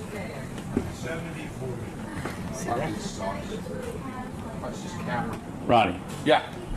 You get a special kind of kick out of when you get a rise out of John Lieberman or any of the news reporters. You know, everybody's got their guy they pounds on around here. I'm one of the guys that gets pounded on by everybody. So you know what? I like giving it back now. I like it, man. I'm pounding. No more punching bag. I'm pounding, man. You're doing the punching. I found my punching bag. And now I know how to get to him. I know how to get to him, man. Could you close that door, please? Why did this story in particular get to you? I mean, there have been far worse things reported about you than having a pace car. I just want to be left alone. Leave me alone when it comes to that. But don't you think... want people following you around the fucking street? Well, of course not. But don't you think... I mean, I don't mind. I like people. I like doing the comedy shows. I like going out there and seeing everybody. But I don't need them following me around in my car. Do you get my point on that? Do you not like John? Do you get my point on that? I thought that was a rhetorical question. Do you get my point? Yes. That's all I'm asking. Yes. Do you get my point? Yes. Never mind. You're like the rest of them. But why did this story in particular really set you up? There have been far worse things. I just told you. What don't you understand about that? I guess I didn't get your point. What don't you understand about that? Yeah, I guess I didn't get it. I guess not. Have a lovely day, please. All right, Robin, let's hear from John Hein. John Hein, what's on the wrap-up show right now? 𝗛cie𝘄𝗿𝗱 denies that he must be notified when he's being shot on camera. Yeah. Oh, everyone's got rules all of a sudden, but we're going to clear all that up. Edict in these parts. Just keep the... I am the boss around here. Keep a camera on him. That's it. No more rules with it. Everyone has special rules. Tim all of a sudden goes, don't tweet this, don't put this on, this one, Doug Goodstein has the rules. Everyone's got rules around here. This is how we make a living. If you don't like it, you should work somewhere else. So can we put a camera on you when you don't realize it's there? There's a camera on me all the time. No, but when you don't... When I'm doing the show, during the show hours, there's a camera on me all the time. That's it. What do you... I never once said it can't be. I just want to know when it is. It's on you now. It's on you all the time. Now you know. So how can you not know? It's on you all the time. So, all right, and... Now you know. That goes for everyone, right? I could just walk up behind him with a camera. Anyone here? Sure. At any time I want. That's what we do all day. What do you think we're doing? What do you think's in the halls with Howard TV? You work for Howard TV. There's a light on and you know that it's there. This is totally hidden. What? Hidden? Get out of here. Scott, when there's a what camera, show do you work the for? studio is not lit, so whenever there's a camera on, it should be a light on. No, that's where you're wrong, Gary, because I can't... You don't see it as a camera? I can't see the monitor. All right, listen to me, Scott. I'm going to explain it again. It's so simple. There's a camera on you all the time. Now you know. I installed my own camera for that. I don't want a camera sneaking up behind me. Hold on. We work on the Howard Stern show. We have cameras on. You work for Howard TV. He's a director, not a... The direct. You ever watch the Academy Awards? They got a fucking camera on them. I'm the producer and Lieberman's... I'm the producer. Lieberman's a news guy. Lisa's a news person. Fred does everything, and we all participate in the show. And Scott, if you do that, that means everyone else does that, and then we don't have a show. And Howard TV doesn't have a channel, and you got to go find a new job. Why are you different? Put the camera on Gary full time, then. I want the camera on full time. But we're not saying put it on you full time. We're saying when something interesting is happening, like in the hallway when two people fight, there's no light. You know what? He clearly doesn't understand how he's paid. No, Both you guys don't understand. I fully understand. I've never once said no. Scott, the camera is on you during the show. That's it. Here's what it really is about. At any time. I want to see. How do I know if Gary's doing It's something on interesting? all the time. Can Gary's be on all the time? Why is it about me? It's about you. We have a camera in the hallway. They run around with it all the Gary. Here's what this is about, Howard. I'm going to tell you right now. This is what it's about, which is the stupidest thing. Sometimes when it gets late in the show, Scott slouches in his chair. Right. You're like way down low, like almost like he looks like he's falling asleep. And he does not want to be shot like that. And he's told people, don't shoot me like that. Shoot him slouching in his chair. I want to know when he's slouching in his chair. That is not what And the camera is now on, and it will be turned off. And you have it wrong. The camera is now on. In fact, there's a guy, if you look behind you, there's a cameraman. Take a look behind you. There he is. There's a cameraman. His name is Jason. Oh, it's a big fat guy. Yeah. Give me your best. The camera's now on, and it's going to be turned off in 2015 when there's no Howard TV and there's no more Howard Stern show, and then everyone will go get a new job where there's no camera. Okay, I swear to God. Don't slouch in your chair. Sneaking up behind everyone with a camera. I'm going to find stuff. Good. I'm going to see. Go ahead. Doing stuff. I'm Good. gonna see I can't wait to Jason, see it. Will, Howard just wait. TV fans will love it. Yeah, you're going to get a lot of tape. Thank you. Gee whiz, he doesn't know the camera's on? Scott, real quick. What's Howard not understanding about your... Oh my God, fucking everything. Everything he gets wrong. It's unbelievable at this point. He doesn't understand that, you know, this is a 5-hour show. And to have a camera sneak up behind you, I'm not into. And you know what I'll do? To punish him, I'm going to clam up. And they're going to get nothing out of me. How about that? Well, explain what you're doing. I mean, right here, you're having to pay attention to monitors.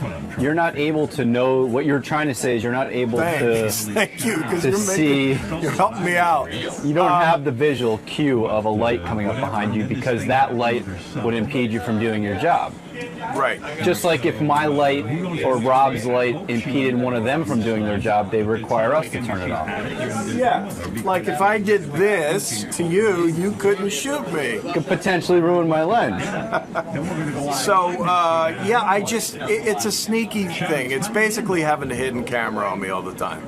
So I don't understand why it's different with Gary. Why can't he have a camera on him all the time? And let me see if something is interesting or not.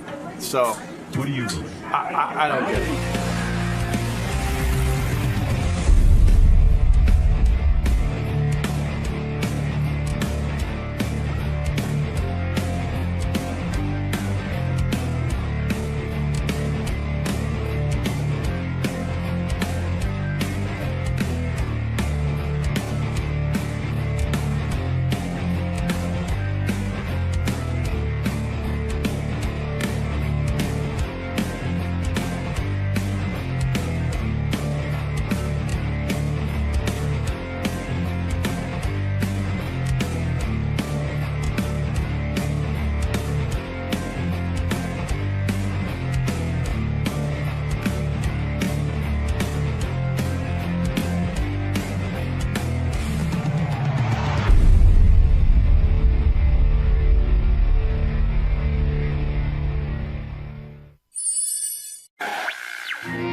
Did Roseanne lay down any rules? Was there anything to not speak about?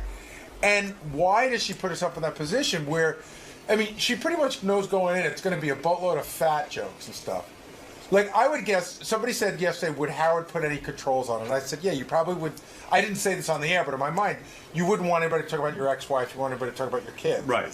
So why does, like, there's a mindset, like Roseanne's saying, the gloves are off, man. Fucking hit me wherever you want. And I don't know why you would put yourself what is the... See, the other thing, too, is, here's the thing. You're in a better position. I think there's a part of Roseanne that does it because there's a need... to be in the limelight. Or to be, whether it's promoting a show that's coming up, you know what I mean? Like, you don't need to be there. I think everyone who does it needs to be there for a reason. I think there's a psychological mindset there that's a little weird that you should explore. Okay. Roseanne's supposed to call in just a minute or two. Yeah? Yeah, you know, they had this roast for Roseanne. I compiled a bunch of articles. These are some of the jokes. A guy named Anthony Jeselnik said, Roseanne, what does it say about you that when you accused your father of incest, there was an outpouring of sympathy for your father? That's pretty good. Amy Schumer said of Roseanne, I was surprised you were running for president. I just think a lot of people just couldn't even picture you, like, running. I thought that was good. Yeah. Seth Green said, the thing with Roseanne is she has enough money not to work, but she still does a TV show every few years to punish the rest of us. You've even had 2 reality shows, which is a lot for someone who is completely out of touch with reality. Good. Yeah. Katie Segal said, it's great to see Roseanne back in the spotlight. Technically, it's 2 spotlights, but you get the idea. A lot of fat jokes, you know. Right. Jeff Ross said, folks, in case you don't know where Hawaii is, it's just off the coast of Roseanne. And then he says to Roseanne, it means you're fat. You want to hear a few more of these? Sure. All right. Wayne Brady said, Roseanne, it's been said that you stole Sam Kinnison's style. You're fat, loud, and you died in the 90s. That's good. But Roseanne, you had to overcome a lot to make it in Hollywood, and that's why I love you. Bad marriages, mental illness, plus you look like Roseanne. Oh. You're oversized, beat up, and you reek of marijuana. You're kind of like Willie Nelson's tour bus, except people still want to ride that. I think that's real strong. Carrie Fisher said, you're a follower of the Kabbalah. How embarrassing for you. Which is a form of Jewish mysticism. You know what else would be a form of Jewish mysticism? Hollywood giving you another show. Let's see what else. Gilbert Godfrey. Tonight it's our chance to end the reign of Rozilla. Forever. Evidently, he kept referring to her as Rozilla. Rozilla. Everyone grab your torches and lead her to the pit. She'll think it's a barbecue. Rozilla. Oh, my goodness. Let's see. What did Tom Arnold say here? A lot of these we heard already. I had Rosie's face tattooed on my chest. Believe me, it's hard for a woman to have sex with you when Roseanne is staring at her. Yeah. It's even harder to masturbate. Rosie, this is true. Had I loved Tom Arnold tattooed... Oh, I said... Rose, I don't know, this is weirdly written, but he had I love Tom Arnold tattooed... She had Tom Arnold...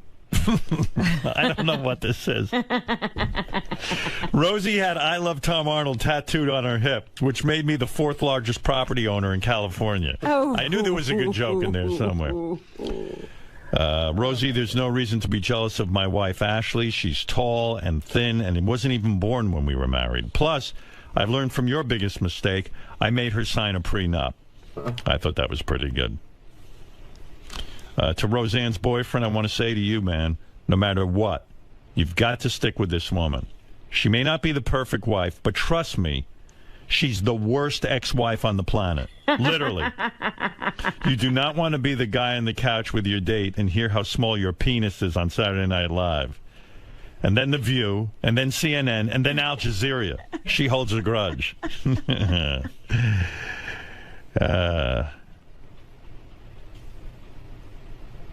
Recently, Roseanne got in trouble for wishing cancer on a Chick-fil-A customer. But you guys can all relax. If she had the power to wish cancer on anyone, I would have been dead in 94. All right. Not so good. Well, Anyway. maybe it was his delivery. Maybe he had a better delivery than I did. All right, Roseanne's on the phone. Oh, good. Hey, Roseanne. Roseanne? Yeah, hi, Howard. You okay, baby?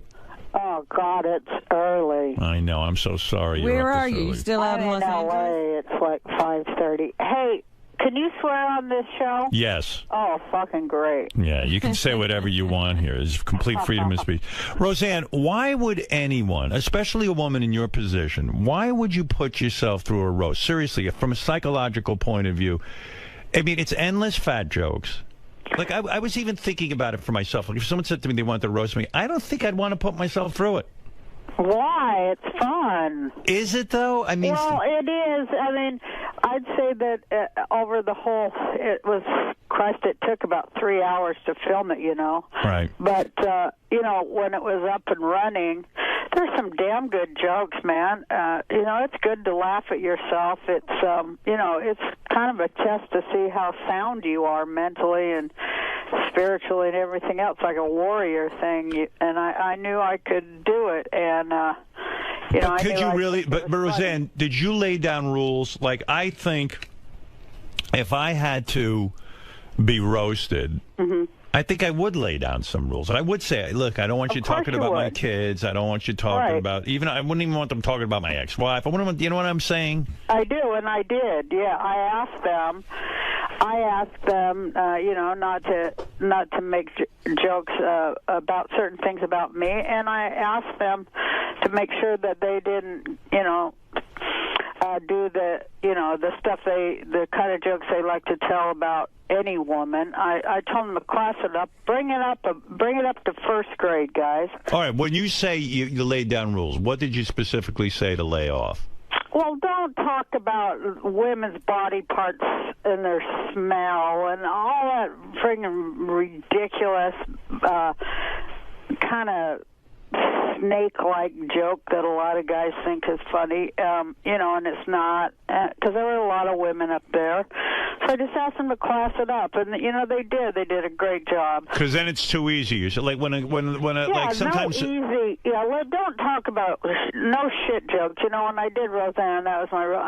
You're not getting one shit joke in there. Or like your pussy smells, or this kind of thing, like where they just take a woman's private parts and just rip them apart, so to speak. Yeah, because there's other things you can make fun of a person for besides their asshole. Right, and when a guy said, when someone gets up there and says, "Oh, you know, Roseanne was molested as a child," which is something that caused you a lot of pain. Roseanne was molested as a child, and I feel so bad for her father. You know that kind of thing. That didn't sting a little bit. Actually, Actually, I told him don't do, if you're going to do any jokes like that, you know, don't have it be like like Sandusky would laugh. Right. Like where a guy would think, oh yeah, it's okay to molest someone. Yeah, but the one that, you know, they did, I guess they're going to take it out. They've been real nice to me, and, you know, of course I wouldn't have done it if they hadn't listened, but, right. You know, there were two jokes like that, and, you know, one of them I thought was really funny. I didn't think I would, but they say they're going to take him out, and now I find myself saying, leave that one, which you never know what you're going to do, you know. Which one was that? Was that the Seth Green? They say they're going to take out the Seth Green comment where Jeff Ross compared him to the shooter in, in Colorado. I think they shouldn't take that out. I don't think it was disparaging to the victims of that thing. It was more disparaging to Seth Green and his movie career. Well, yeah, I guess they've had a few calls and they're, but yeah, the whole reason you have a comedy channel and a comedy roast and that level of comics is to push the envelope and, to try to go over the line. I mean, that proves we have a country of free speech. If you're going to go over the line, where is the line? You don't know till you go over it, and I kind of think it's important to keep that. But I was going to tell you the joke that I did think was funny, that I was mad about getting molested because I didn't get the candy. Right, I right. Jeff thought that was pretty funny. Yeah, that was brilliant, really. Yeah, it's going the right way with it. I mean, of course, you know, Howard and Robin, we can tell jokes about anything. It's just how we say them, you know. No, you're absolutely right. You know, I was saying, especially with this show, I've been in trouble many times because I don't even get the luxury of preparing my comments. Sometimes I'm talking off the cuff. Making people laugh is the hardest thing in the world. You know what? But you're right, Howard, and it's like one of the most noble, too, especially in these tough times, you know, and that's why I wanted to do it, because I'm like, man, people need a laugh. I need a laugh, you know, and you know, of course, I just love jokes, and I love being around comedians, and I just love that level of thought and on-your-feet stuff, you know, Howard, that we do. It's awesome. Roseanne, was there anybody there who tanked, in your opinion, who bombed, like didn't come off well making fun of you? You know what? Nobody tanked. Everybody was real funny. There was, I thought, you know, of all the funny things that, I thought that the Wayne Brady, his joke was the one that most went over the line. And the Sam Kinison, you're fat, you're loud, and you died in the 90s, that thing, you had to overcome a lot to make it in Hollywood. That's why I love you. Bad marriages, mental illness, plus you look like Roseanne. No, not that one. I thought those were kind of funny. Right. You know, there was just one that was like, ugh. What do you say? I can't remember because I have no memory because I smoke too much pot. But, you know, it was whatever where there was a cringe moment. But, you know, I just put my hands over my eyes on the cringe moments. And I only did that 3 times. And one was, of course, on the Colorado shooting one because, you know. Yeah, that's a tough one. Although I think it should be there, and people, you know, they did get mad and, like, groan and stuff like that. But, you know, you got to respect a brave comic that'll go out there. You know, look what happened to Gilbert. Right. We can't keep letting them take us down like that. You know, we have freedom of speech here. Right. You're referring to Gilbert tweeted a tsunami joke after the Japanese tsunami. And he lost his job. He lost his gig and stuff. Yeah, it's a weird thing because, you know, people don't realize how hard it is to know that line, you know. And I told this story yesterday to Jeff Ross. I said I was on Letterman right after the OJ thing went on, and before any comedian made a joke, I went on there and made an OJ reference, a joke, and Letterman really kind of blasted me for it. And then 3 days later, he was making OJ jokes. It was suddenly okay. And that always struck me as like, well, someone's got to test the waters, right? Yeah, and also I think psychically, you know, the one that tells the first joke is the one that kind of bursts the toxic bubble that we're, you know, it, like once we laugh at it, you know, right. You know, we kind of heal it a little bit, I think, you know. Yeah, it's a tough line. Did you recently apologize for some of your tweets? You know what? I apologize that I used the wrong word to convey a thought. It's really hard on there because you only get 140 characters, and right. I used the wrong word. I realized after. I couldn't understand why people were so angry, so I reread it about 50 times, and I was like, well, what? And then it hit me that I had used the word deserves. And it's not at all what I meant. You're talking about Chick-fil-A, right? Yeah. I said anyone who eats hormone-infused, antibiotic-filled, factory-farm chicken, you know, deserves the cancer they're going to get. And, you know, that was after like 50 or 100 million tweets going, you're un-American. You know, I just got too pissed and I spit out deserves, where I shouldn't have used the word deserves. What I was trying to say is, hey, if you eat shit, you're going to get sick. Right, and you know, to me, now I will probably end up following you on Twitter because that sounds like you're saying something interesting, but as soon as you say something interesting along those lines, you get crap, and then it kind of beats the crap out of you to the point that you don't Twitter, and then you don't say anything interesting, right? Yeah, I take a break once the idiot factor, you know, reaches tipping point. I just walk away for a while. And with the Chick-fil-A thing, you know, I can't believe how many people don't understand. This isn't a freedom of. No one's saying the guy from Chick-fil-A can't say what he wants to say. Well, he's trying to spin the shit, you know, and say now that it's freedom of speech. It is certainly not about that. That's right. People in America, they can't friggin' name the shit. You know, they can't be accurate and name the shit anymore, and then people make sure that they can't. No, yeah, it's subterfuge. The guy from Chick-fil-A, what I'm saying is, because I believe people have a right to get married and gay people have to have a freedom should feel as good about themselves as anybody else. They're saying, hey, listen, why should we support Chick-fil-A if they're going to be like this? Right. I mean, the dopey guy should just keep his mouth shut and serve the stupid chicken. I mean, that's any good businessman knows that. Don't give your political views. Yeah, especially when they're that extreme and they include, like, deporting gays. I mean, it's not just about gay marriage. He says it is, but that guy, Mr. Cathy, he gave $5 million last year to these real extreme anti-gay things that say that, you know, that gays should be deported, among other things, and that, you know, pretty much hate speech, setting them up to get, you know, attacked on the street. Where does he suggest we deport them to? The moon? I mean, what? He doesn't have any gay people? The gay state? Here's what's the problem with the guy like that. He doesn't know any gay people. He doesn't have any gay relatives. He might even have a gay child. Well, his name's Mr. Cathy. That's what cracks me up. Yeah, Cathy. Well, maybe that's it. He's a little sensitive. Maybe he's trying to show how manly he is or something. I don't know.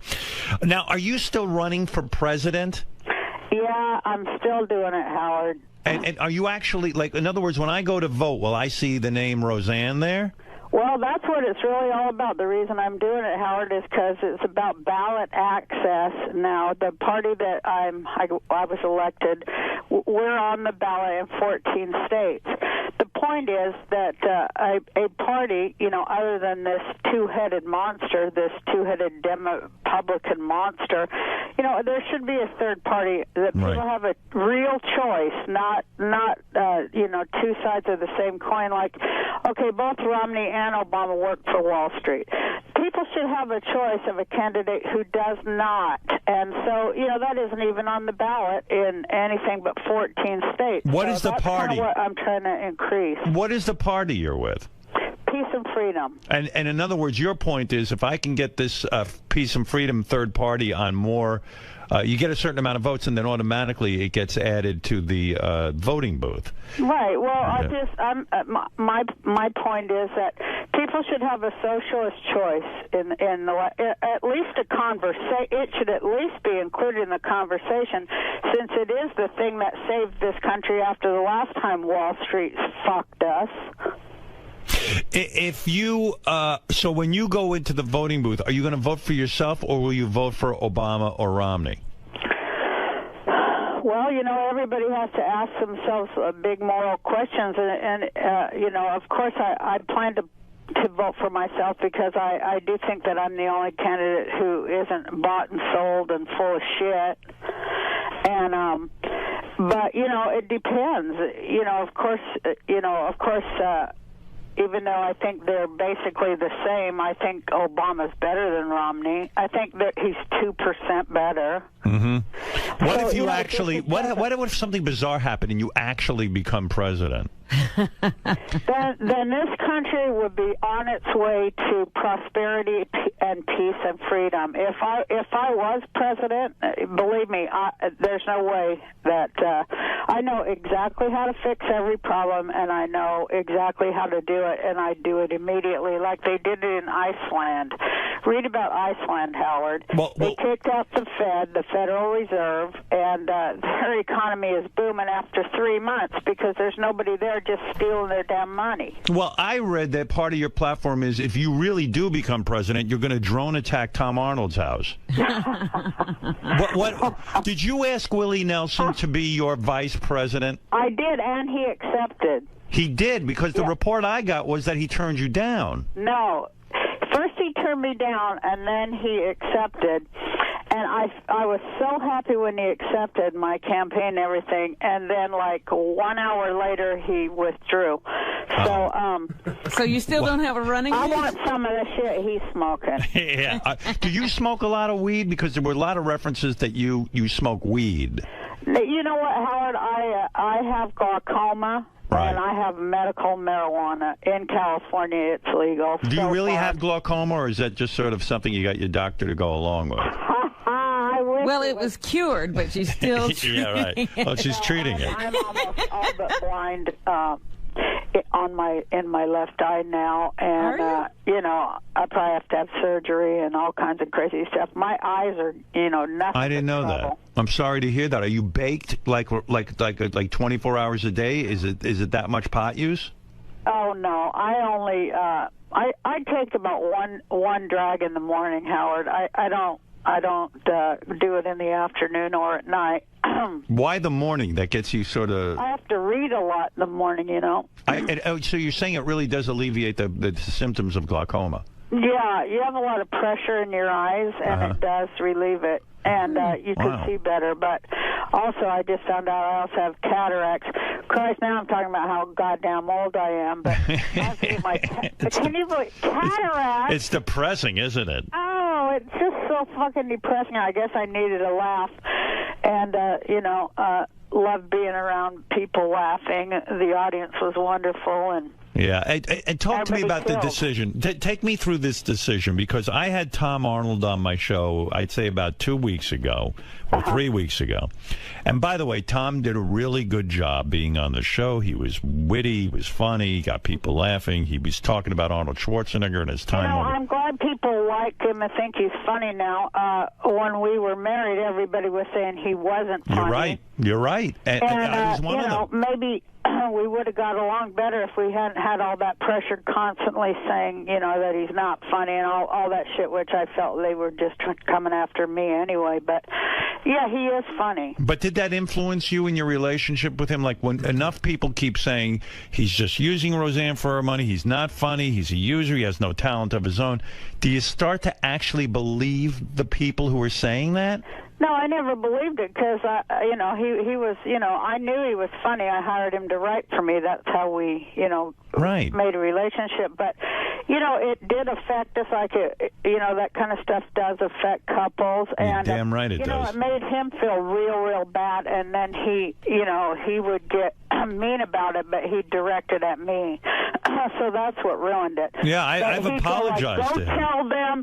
He'd go, you call them and tell them I am funny, you know, and he'd like be screaming until I did pick up the phone and go, hey, I want you to, and then he'd write down what I was supposed to say, or else, you know, he'd just be screaming like, so I go, I want you to know, and, you know, part of me, of course, I wanted to defend him, but, you know, it was just like, that was what my marriage was like, walking on eggshells. Anytime anybody said anything, I knew that, you know, it was going to be an emotional price to pay.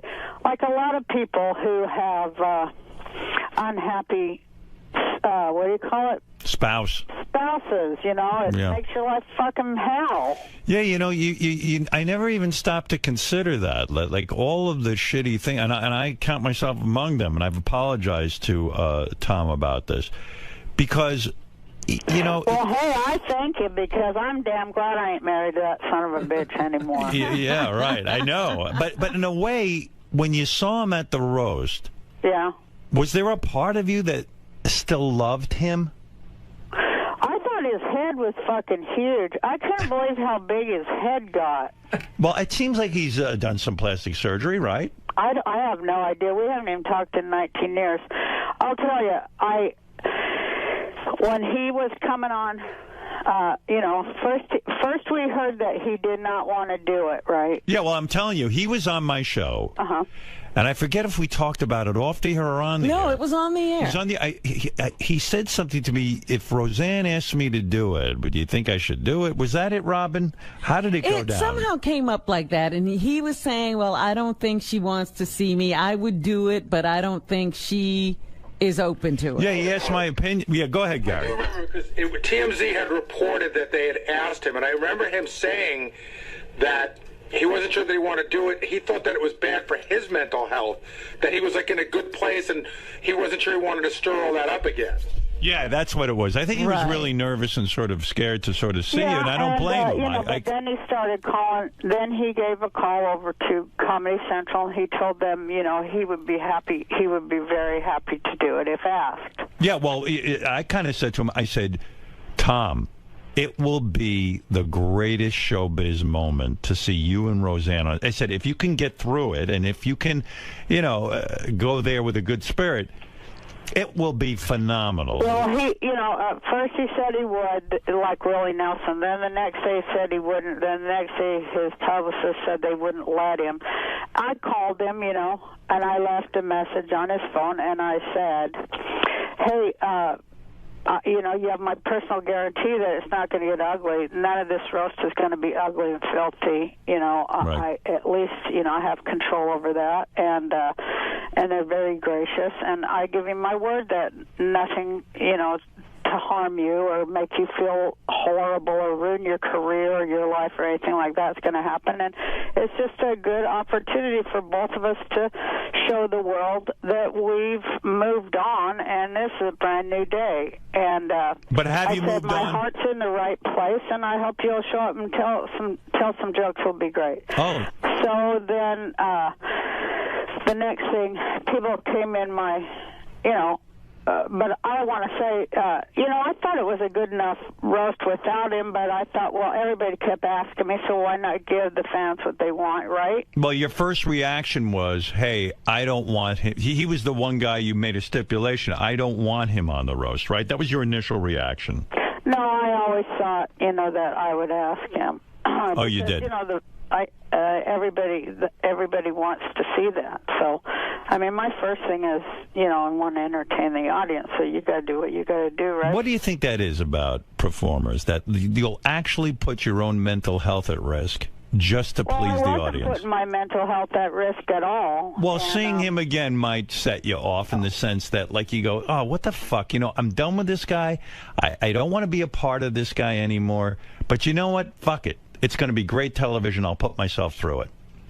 Well, I knew that. It wasn't going to and I know I don't have any emotional investment in it whatsoever. So I knew it wasn't going to upset me unless, he took off after me. But I knew he was smarter than that because, I figured the first time when he said no, it's because he can't take the retort. And, it's a harsh retort. Right. But, he took it, so I thought that was brave.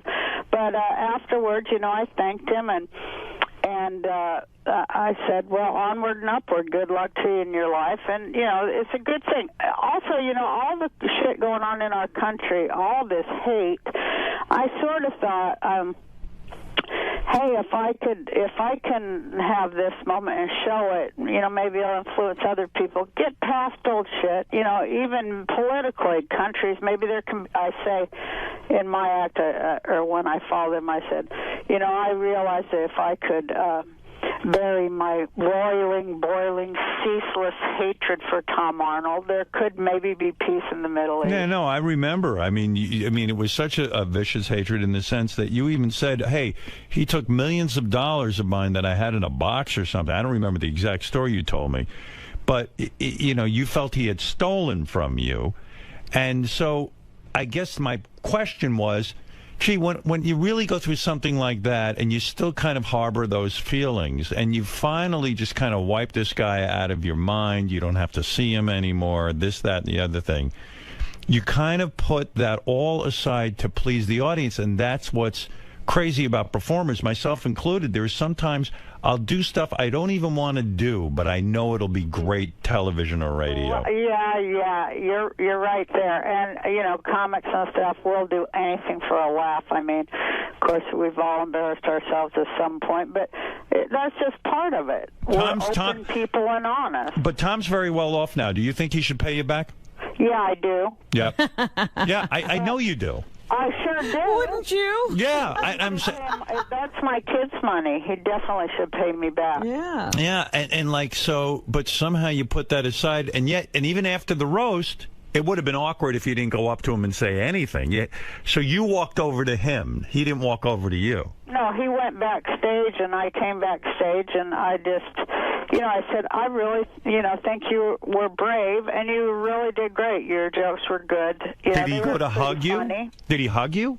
Well, that, of course he did that, but that was on the stage. I see. But when you were backstage, did he shake your hand or hug you? No, but I patted him on the lapel there, and I said, "Onward and upward, Tom.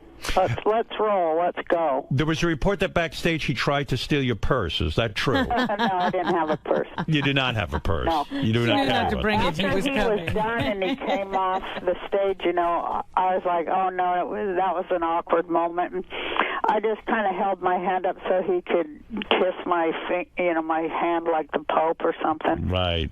But he went for the full hug, and I was like, "Oh God!" That one I was a little scared of, but you know, it was okay. There wasn't no dagger in his hand from my back or anything. So when we watch the roast of Roseanne Sunday night at 10 o'clock on Comedy Central, we're going to see Tom hugging you. You know what you're going to see, though? You're going to fucking see so many funny comics, like, with great, great jokes. And, you know, Gilbert, he just put me away. Gilbert made me almost fall on the floor and pee my pants. Yeah, Gilbert is a great roaster. Yeah, he's a great comic. Yeah. He called you Rosella. Everybody was funny. He called you Rosella. Rosella was the funniest damn thing I've ever heard in my life. I couldn't get my breath. Did you wait? You know who was really funny was that new girl, Amy Schumer. Amy is really funny. She's terrific. In fact, she said of you, "I was surprised you were running for president. I just thought a lot of people couldn't picture you like running." There was a lot of those kind of jokes, but you know, those are funny. I didn't at any time feel that you know, it had gone below into the toilet level like I've seen it do before. You know. Is it true that Sharon Stone was booked for the roast and then canceled? Well, you know what? She's doing a movie, and they moved their movie schedule, so it wasn't, you know, she couldn't get out of the movie, so, you know, she apologized and all that stuff. You believe she's actually doing a movie? Well, that's what we were told. I see. So there was But that's what I was telling you, Howard. There are a lot, and it's often very... She's loonier and shit. I would have had a great retort for her. Yeah. But she was on there, and boy, was she funny. Yeah, everyone seemed to do a good job. You know, everyone, from what I'm hearing about it and reading about it, it seems like it's going to be a good night. But oftentimes, a lot of attractive women will back out. Yeah. Well, why do attractive women back out? Because they think they're afraid. They can't take it. They can't take it. Yeah. Taking a retort is like the hardest thing on earth. You're absolutely right, because Sharon Stone, who is known for her great beauty, people are going to take shots at her saying your beauty is faded, and they really don't have a sense of humor about it. Well, Sharon can deliver a punchline, believe it or not, and I think she was very excited to be there. She was, but they just moved the schedule and she couldn't. So is she a good friend of yours? She's a good friend-ish. Is it true that you and John Goodman have been signed to do another sitcom together? Well, no, we did that pilot and they didn't like it. Okay. But, I suppose we could do that again anytime we wanted to, but, you have to question all that stuff. Plus, we're so damn old, but I'll tell you, the one we did, the one pilot, the week we worked together, it was just a blast. It was just a wonderful, wonderful, fun, great time. When you talk about that menopause has killed your sex drive, are you joking, or are you saying that, like, you've completely dried up and you don't have sex with your man anymore? Well, I'll do it once in a while, but I do try to get out of it. You do, because why? Because it's just, in other words, you look at a guy now and it's like, oh, why bother? When you get old, you'll find out. I guess they got Viagra for old men, which that should be illegal. But, right. Your body it's not changes, fair. Yeah, and, you're just kind of, Christ, you're too damn tired. You dry up, right? I mean, in other words, it's hard to lubricate. Jesus, Howard. Come on, Roseanne, let people know. Well, yes, that is part of it, but that's just a symptom of it. The real problem is that, it's just, your get up and go just gets up and goes. Well, maybe you should just save yourself for sex. Stop doing all that other stuff. Yeah, that's it. I know that's kind of what my boyfriend suggests. Does your boyfriend say to you, look, Roseanne, I have needs, and, try to do something. Blow me, do something for me. I mean, to just sort of dry up on him and not go anywhere with it. I mean, that is unfair to him, isn't it? Well, I try to be a good girlfriend. Right. Christ is hard, I don't know. I'd rather have pie and right. just like sleep and try to fix the goddamn world. If Willie Nelson isn't your running mate, who is? My running mate is Cindy Sheehan. And what is she, an actress? Cindy Sheehan, hon, remember the woman who she lost her son Casey in Iraq, and she occupied George Bush down there in Crawford, Texas. The Iraq War protester. Yes. Yeah, so she's your running mate. All right. Yeah. All right, so listen, I've got the whole story now. Let's review. Okay. We first want to say she showed America that she can get past things and reunited with Tom Arnold for television's sake. She did it. She sat like Jesus. She sacrificed herself for you, so you should want. Actually, he had some great jokes, and he was real funny. Yeah, well, that's. Did it bother you when he started to have real success? When he was in True Lies with Arnold Schwarzenegger, he was having a major career. Did it irk you in some way? Like, did you become? I don't want to say jealous, but just like, I don't want to see him do well. Not at all. No, I'm the one who, I'm the one who, took all the shots so that he did get famous. And, he just kind of turned into a monster at that point. He did? But I didn't begrudge the work I personally had done to get him to How did he turn into a monster at that point? Huh? How did he turn into a monster at that point? Was he difficult to work with? Oh, I don't know what he was like to work with, but he was impossible to be married to or live with. Wow. And who has more money now? I would still think you have more money than Tom, but I don't know. I have no idea. I don't know. I don't know how much. He's done 50 movies. I don't know. Do you think he might have more money than you? Probably. That's the way shit goes, isn't it? Well, you have to think, though, he had a couple of other marriages where he didn't sign prenups, remember? Oh, Is that's that right? Yeah. He might be cleaned out, too. Well, I don't know. I do wish him well. He was he told my boyfriend on the show, he said, whatever you do, stay with her.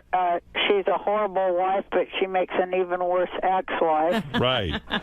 Do you really wish him well? Seriously, if I gave you the power now to wish him well or to wish him ill, what would you wish him? Of course, I wish everyone well. You do? Of course. Otherwise, I'd have all that hate inside me, and I'd be a miserable old bitch, and I'm not. Right. Did you always know that your TV daughter was gay? Was that a shock to you? Who, Sarah? Sarah, yeah. I know Sarah now. I've been on her show. Yes, I always knew she was gay because she liked Jodie Foster movies. That's the sign, right? That's how you know. I used to make fun of her. I'm like, come on. Jodie Foster. Especially after Jodie Foster did that one movie where she played the Grand Same here. That one where she couldn't even talk. Nell. Right, Nell, right. Anybody who liked that movie, they were definitely they were undecided on their sexuality and their humanity. Why was no one from your former huge hit sitcom on the roast? Do they not like you? Do they not get along with you? Why was Sarah not there? Why? I mean, Tom, of course, was a writer there, but aside from Tom, Sandra Bernhard. I'm trying to think who else was on the show. Tom Goodman. Where the hell was he? John Goodman. John Goodman, not Tom. They were all asked, and people had other commitments, or they're, what it is, Howard. You know this, I think. Okay. Everybody's got a publicist. Mm-hmm. And, they're really Satan's hordes. Yes. They really do all. They're all like, it's all just image and. Do you have a publicist? Yeah, but he's not like they are. Wow. And everybody's like, you can't do that because you won't look this and that. I mean, obviously, my publicist doesn't give a shit what I do. Right. But, no one... I think they stop them and they say, oh, you're going to get up there and you're going to get called names. People, again, Howard, you got to have a thick skin and, a good sense of humor about yourself to take the retort. And a lot of people in Hollywood, as you know, Howard, they don't have a sense of humor about themselves, and they're like overly sensitive, right? Big whining fucking babies. Right. No, you make a good point. I mean, it's a hard thing to take. So, okay. You don't want to put yourself out there to just be knocked when you're trying real hard to get a job, and that's the other part of it too. And why I asked Comedy Central, could we not have people walking away feeling slimed? Right. So, they did a good job, and they let me bring in some new writers, and they got some new writers, and I noticed a few of them were women, and that's a big step up there for Comedy Central, and I was glad they did it. And I think they should continue looking at hiring more women writers. Roseanne, should Romney have to release his tax returns? Not only should he have to do that, yes, absolutely. He should give back every dime he stole from the American people. There'd be no problem in this country whatsoever. Everybody'd be living great. And will you release your tax returns? I No. know there's a big call for no. Hell no. You won't do it. Well, I mean, if I have to, I will. But I mean, I don't. I'm not stealing any federal money. And Romney. There's questions of that. But certainly, I've never even been within 5 feet of where they got all the money hidden over there in Washington. You feel Romney stole from the American people? I think he stole from God and the world. I think the guy's like the biggest friggin' thief that ever lived, and he's self-righteous about it on top of it. Listen, Roseanne, you've said it all. You've said it all. Mm-hmm. Not all. Close to. All right, that's true. You got a little shy when it came to menopause and drying up. Well, because I have grandsons, Howard. Listen, they need to know about this. One day they're going to get old. They're only 2 or 3. They need to know about drying when up. When they were 5, my one grandson said to my boyfriend, he goes, why do you want to have sex with an old lady like my granny? That's nice. Way to throw you under the bus. Listen, it's great talking to you. Come see us when you're in New York. Yeah, I really appreciate both of you. You're doing great, and thanks for having me. All right, I love having you on. Good to talk to you. Thank you. Bye, guys. All right, bye, Roseanne. That's Roseanne. I don't know if she's saying Roseanne Barr anymore. Maybe she went back to it. For a while, she wasn't Roseanne Barr. Well, was she just a one-name person, Roseanne? She went to. Remember when you went to Ophelia? That's where she got the idea. Yeah, go ahead. Roseanne Barr. Yeah, she's back. She was Roseanne Barr. All right, listen. For a while, it wasn't. The TV show was Roseanne. Yeah, I was thinking there was a time when Robin tried to change the name to Roseanne Quivers. Didn't fly.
This is the best of the wrap-up show. A recap and behind-the-scenes look with John High and Gary 𝗏𝗏𝗏.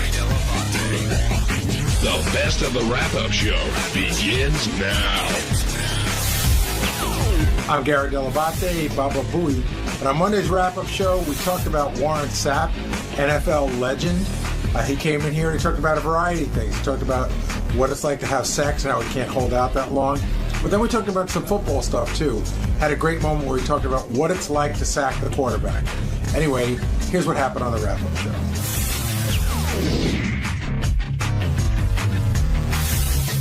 I want to start off with Warren Sapp.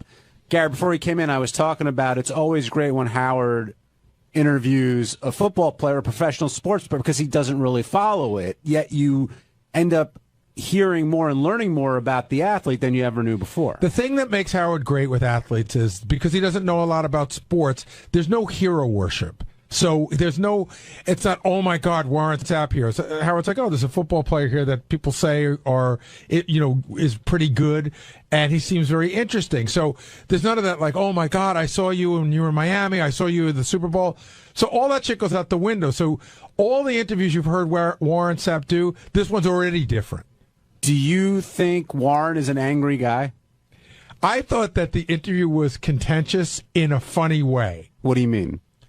I mean that there were times where Warren seemed irritated by Howard, but because Howard didn't seem to have his facts right, and I mean I never thought it was going to come to anything, but he was like he was sort of mixing it up with Howard, not taking any shit from him. Yeah, and I thought that made him an interesting guest. Absolutely. But do you remember that draft when he was just plummeting in the NFL and eventually got picked by Tampa?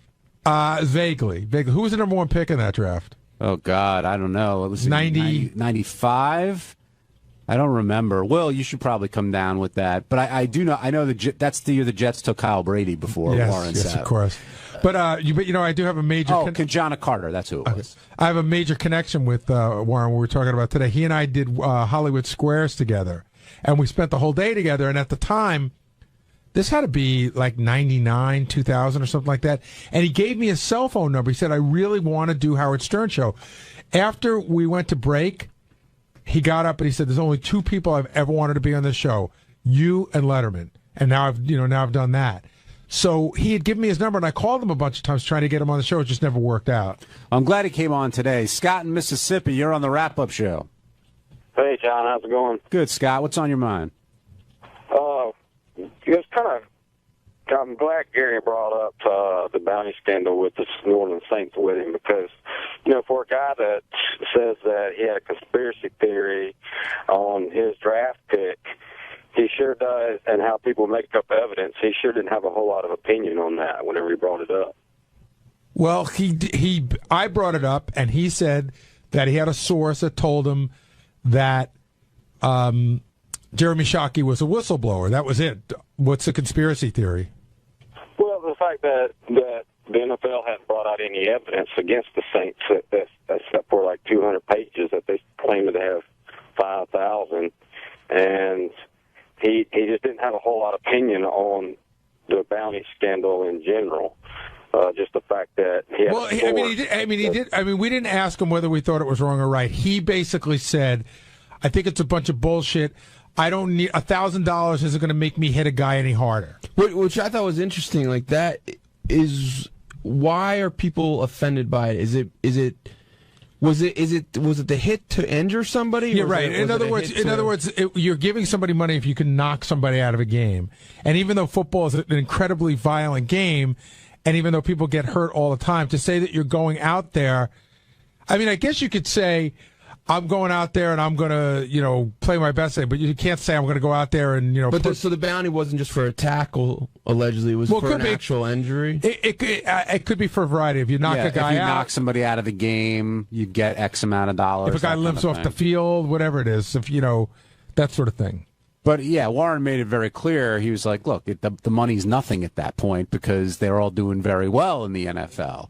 And I thought with Shockey, he said he had a source and that was it, and kind of wanted to move off of that. I will wonder, because Warren works for the NFL, right? Right. Well, he works for NFL Network now. He was on NFL Network, and he's on a show on Showtime called Inside the NFL, which I believe the NFL controls pretty well too, right? He's not on Inside the NFL anymore. But I'm saying, when I brought it up, he said, I'm on the NFL Network. He goes, he said it when he was on the NFL Network, but he got thrown off the show he didn't say it on. Right. That's the show he got tossed off of. But I thought I thought there was a lot of very interesting insight into football today. You know, he kept bringing up the point, like, I play for pleasure on Sunday. It's the other 6 days they pay me. He goes, I go out there, that's pleasure. And his description of what it's like to beat a tackle and get to the quarterback and put him down, I thought was amazing. Did you think he was going to be a bigger guy? I guess you had met him before, though. And I think when I met him, he was a bigger guy. Yeah. Well, he said he came out of high school. Down.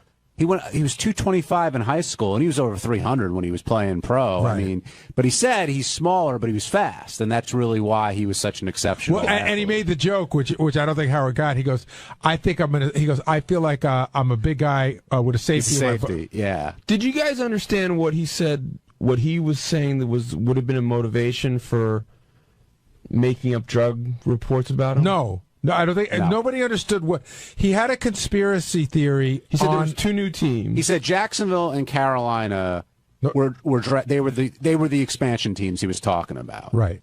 And he said, but he never explained what the reason would be. Like why would help someone if he wasn't? Well, he said that there had to be an explanation why one of those teams didn't take him. Right.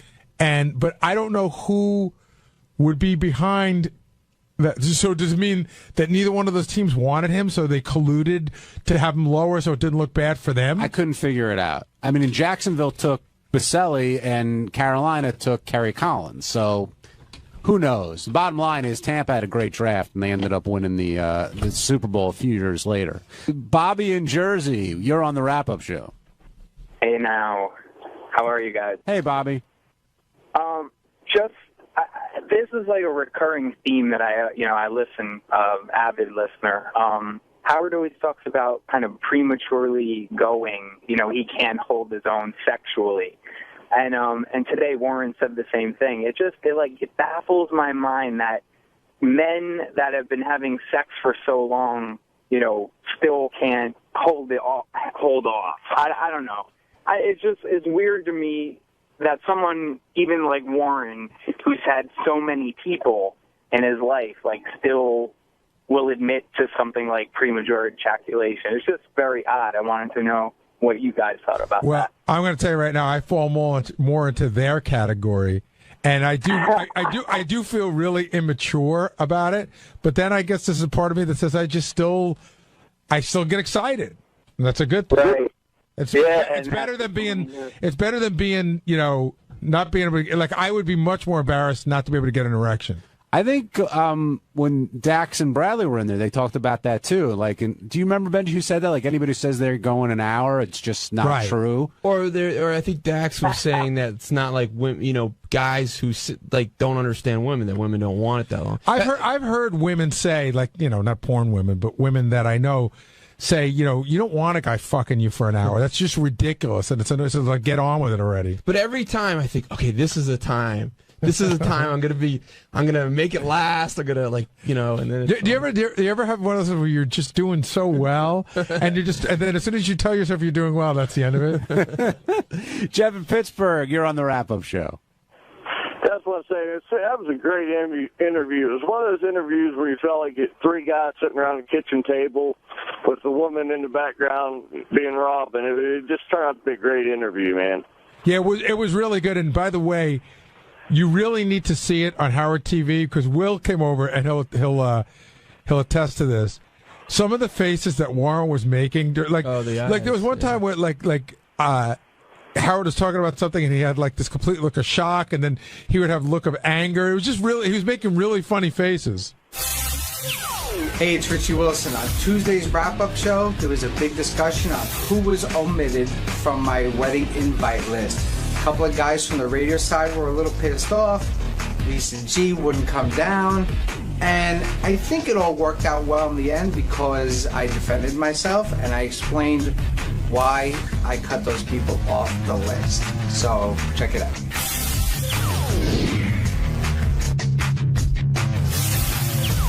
We're going to get into Richie Wilson's wedding list. Some people left off. Some people only actually 4 or 5 left off, mostly everybody included. I think on this show, the only way, not the only way, but almost the only way you find out how someone really feels about you is when these situations occur. Well, I got a question for Richie. Did you see this bit coming? Oh yeah, you knew it was inevitable. Right.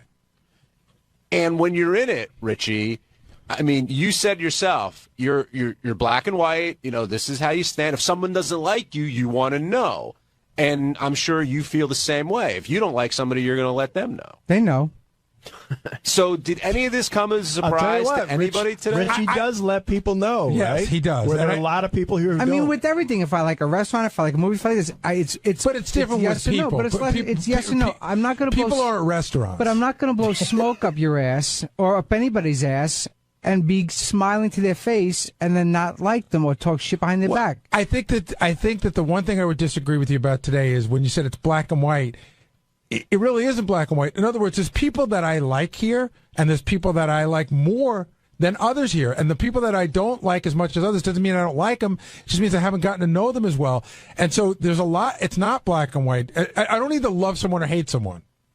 There is a middle ground. There is. Okay, then there's like, indifferent, and don't like. Well, no, there's like a little bit more. Not like, indifferent, and hate.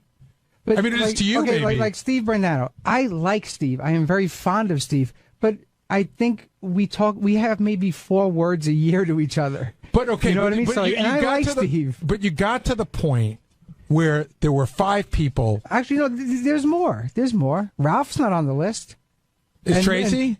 Millman, yes. Because Rachel and Tracy hang out a lot off the air with Richard Christie's wife, and all those girls hang out. I totally understand me being off the list. Totally get that. I was surprised at Will and Steve because it just seems a little glaring. But I think that having done this, it's always glaring when you leave somebody off. Yeah, Will, you seem surprised in the sense that not that you were left off, but like Jason and other people were included. Yeah, no, I did not expect to be invited to the wedding. But then when I saw that everybody else was invited, I go, okay, this is a message that he doesn't like you.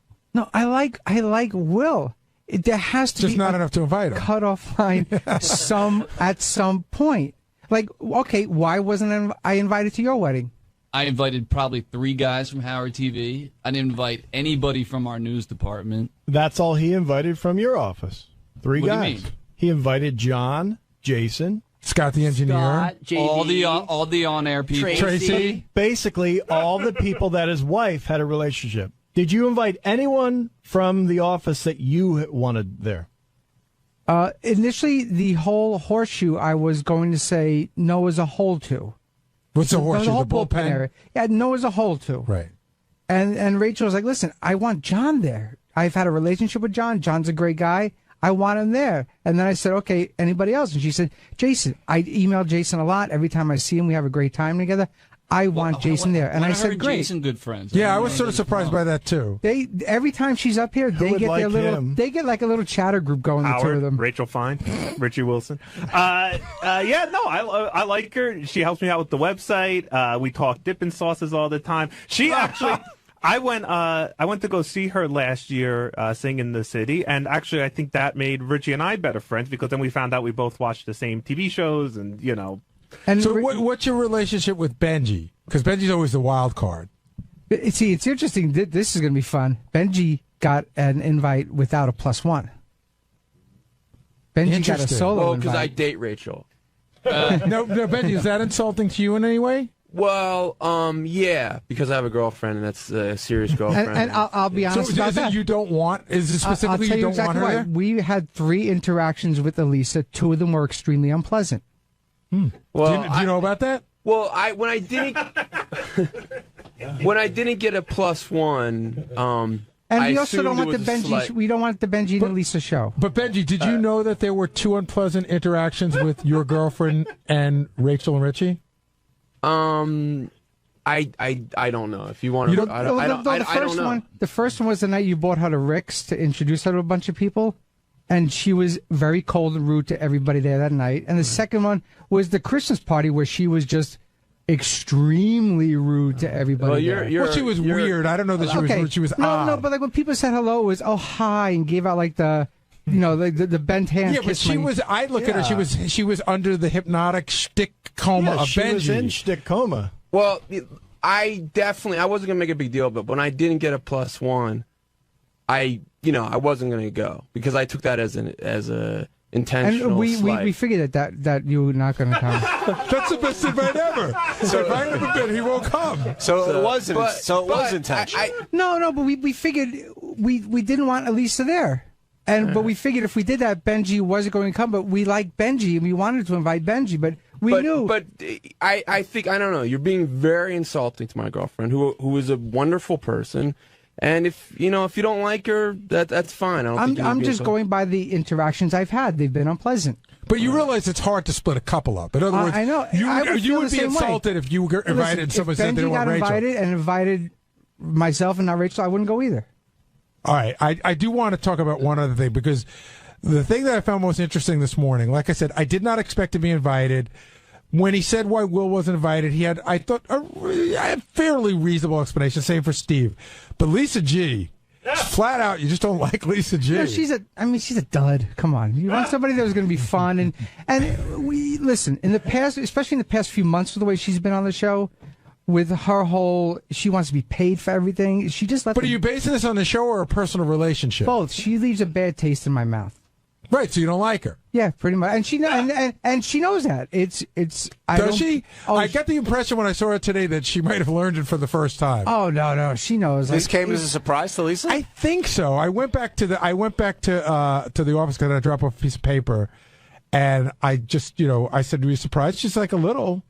Tim Sabian, are you offended that you're one of the few who are not invited to the Wilson Fine affair? Well, Richie and I have known each other for a while, and I didn't really expect to be invited. I love Richie. I have no problems with him. I think we get along great, and we're just not. We don't hang out afterwards. If we hang out, it's comfortable. But we just don't spend a lot of time. I will tell you this, Richie. I would invite Tim. If I spend more time with Tim, he'd be on there in a second. By the way, I honestly he's out of control. think a lot of Richie's stuff. I think there's a lot of jealousy against my girlfriend. I think Rachel is threatened by my girlfriend and jealous. Not at all. And I like Rachel and a not lot. at all. Not at all threatened or Don't worry jealous. about it, Richie. Tim won't go anyway. Two of the encounters I found jealousy, and one I found pleasant. No, now we're doing the Benji shtick. Steve. I'm not going to get into that. No, I'm telling you, girls are very jealous of my girlfriend because she's very hot, and it makes a lot of girls very jealous. She is Steve, very hot. I know you were wondering, why are you on this list? I'll say this with people in this room, and I don't know how that goes, but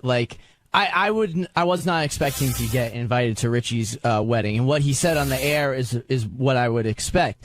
The problem is I know there's been contention with Gary in the past. Even Will, and there's been friction with Will and Richie. And I know that he doesn't like Lisa G. So with that math, that's what worries me, because then I'm either. No, you're the exception. You're okay, but then by that, I understand your point. I understand your point. Okay, all right. Because everybody else, like he said, if Lieberman's going and Scott and JD and blah blah blah. And I know Lieberman's only been here for 9 months. Yeah, so then I was just the guy that got left off, which it wouldn't be the first time. So but I also interact with Lieberman a lot more. And Rob Martin I work with all the time, and I hang out with Rob. You work with everyone here all the time. But I hang out with Rob. Rob and I are friends. When you say you hang out, where do you guys hang out? What would you do? Drinking. We go out to bars. I set him up on a date with a friend of mine. Wait, hold on, guys. Will, what do you want to say? No, I was just going to say, you can be honest. If it's because you don't like me, I know you said you don't like Gary, then that's fine. But I just wish you would say that rather than. Right, you say you would tell somebody, so I want you to tell them. Will. I like you. I don't know what the problem is. I like you. Well, we also heard the comment too that it was very black and white. Right, when you hear that's what worries me too. How could that be? If I like you, I don't like you, and I like you, Will. I don't. Right. I mean, I do. I like you a lot. and I mean, there was that one time where you may have thought I was being cold, and you called me out on it, and it really made me say, "Oh shit, maybe I was being a little off to Will," and I felt bad about it. Right. And I made a conscious effort not to, because I like you. Did because you like Steve. Do people in different groups, if Steve's rank of if someone in the TV room would they have to have the same? If they had the same Your rank Howard of TV like, guy's not invited to the no. wedding. What I'm saying Like, is, who are the Howard TV guys? Is I the know what you- threshold of like for Steve the same as someone in the Howard TV room, or do you have different? But I also spend a lot more time with the Howard TV guys than I do with Steve. So it is safe to say that you like me more than some of the guys that are invited that work for Howard TV? No, Howard TV. A lot of Howard TV guys aren't invited. The only Howard TV okay, guys that are coming, like the guys I've been around Is with. Phelan coming? Oh yeah. Yeah. I've known Phelan for 15 So years. Phelan and Ganji. Exactly. I think what Steve is saying is there anyone from the Howard TV room that you invited because you worked alongside them for so long that maybe you actually like Steve better? No, there's nobody that got an invite just because I worked with them for a long time. You don't like me then. That's I what like Steve. I'm No, everybody from Howard TV that I invited are people that I either have worked with for It's cool, years it's cool. or I've hung out with outside of work for a lot of. I will give you one piece of small advice if you want to hear it. Just having been down this road myself, not inviting somebody as high a caliber as Tim, but inviting their right arm, which I'm assuming McClure's invited, right? Because Liza Big and mistake. Rachel I'm are just very saying, good friends. Big mistake. For whatever reason, I'm not. Sometimes there were people invited to my wedding that had to be invited. It's just the way life works. But it's our wedding. I got it. It was my wedding our too. wedding. No, I got it, and I'm just we should saying. be able to invite who we want. You will, and you may pay the price for it down the road. Okay. One last question. How did Tabitha Stevens make the cut? Exactly. Because Tabitha and I have been friends for years. We email, we text. We're always in contact with each other. Isn't it fun making lists, Richie? I know. Oh, yeah. And I sympathize on that level. You went because through it's this. obnoxious, but, you know. And Can I then give you- the best part is a year from now, the list could be completely different. That's right. Exactly. And you know what? In 10 years, we'll probably look at those pictures and go, who the fuck is that person? I did. Why are they there? I just celebrated Exactly. my 20th anniversary, and I turned around to Mary and I go, "What the fuck was her name?" And Mary's I couldn't remember, and I was like, "What was that guy's name?" Remember, we were such good friends with him and his girlfriend, and we couldn't remember their names. Why isn't Steve Brandano in any of these photos? 20 years ago, you're going to look back at those photos and go, wow, remember when Jason was skinny? That's going to be scary.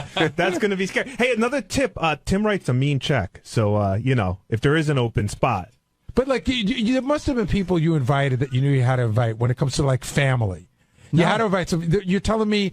Well, that, my family is very small. You can fit right, me but in. I'm saying So there's that's fine. cousins and aunts and uncles that you know this, right? You have to 100%. invite them, and you invite them, and you're sitting there going, I can't believe I have to have my fucking cousins from wherever when there's a friend at work I'd rather have. But that's just the way it goes. I had a section of the room devoted to people I didn't want at my wedding. It was like 3 tables in the back left corner. If you were sitting there, that's like the Scott Salem section of the. No, I mean, not at my wedding, the Scott Salem section, but general. Right. We call the Scott Salem section the place for the duds section. Right, I yeah, know what you're I saying. think I Janice's was at whole. that table at Howard's wedding, right next to Scott Salem. Oh, I know you guys were bitter about that. Who was at the table? Was you and Jason and Scott Salem? No, not me. I had No, prime real Jason estate. had a different table. So who were you at the table? You and Scott Salem, Haji, the Phelan, kid I with think. one leg. I don't even know if I want to get into the names who are at the table, but Will you was can in a definitely different. tell you're on the potpourri table. Will was in a different restaurant. Yeah, exactly. Well then, Ken, you're on the wrap-up show. As far as Lisa's concerned, Richie, you couldn't have made a clearer statement. I mean, you said, Gary and I have had some run-ins. You said, Steve and I don't hang out. You said Will didn't invite me to his wedding, but you just flat out said, would you invite her? When you're making a list, again, as somebody else speaking from experience, like what happens is, for me anyway, you go over and then you start looking for what are quote unquote the easier cuts. And, a guy like, Lisa G, where, hey, if you had an endless budget and an endless party, sure, she's on the list, but okay, you got to start making cuts. I don't think she would be on Richie's list. Well, based maybe on not. What he said. Yeah, like in other words, if the room were 250, Lisa and I still ain't coming, correct? You would. Wow. See? But You know what I mean? You know what I I mean? feel Like, honored and place- bad for Lisa. Here's the thing. Here's the thing.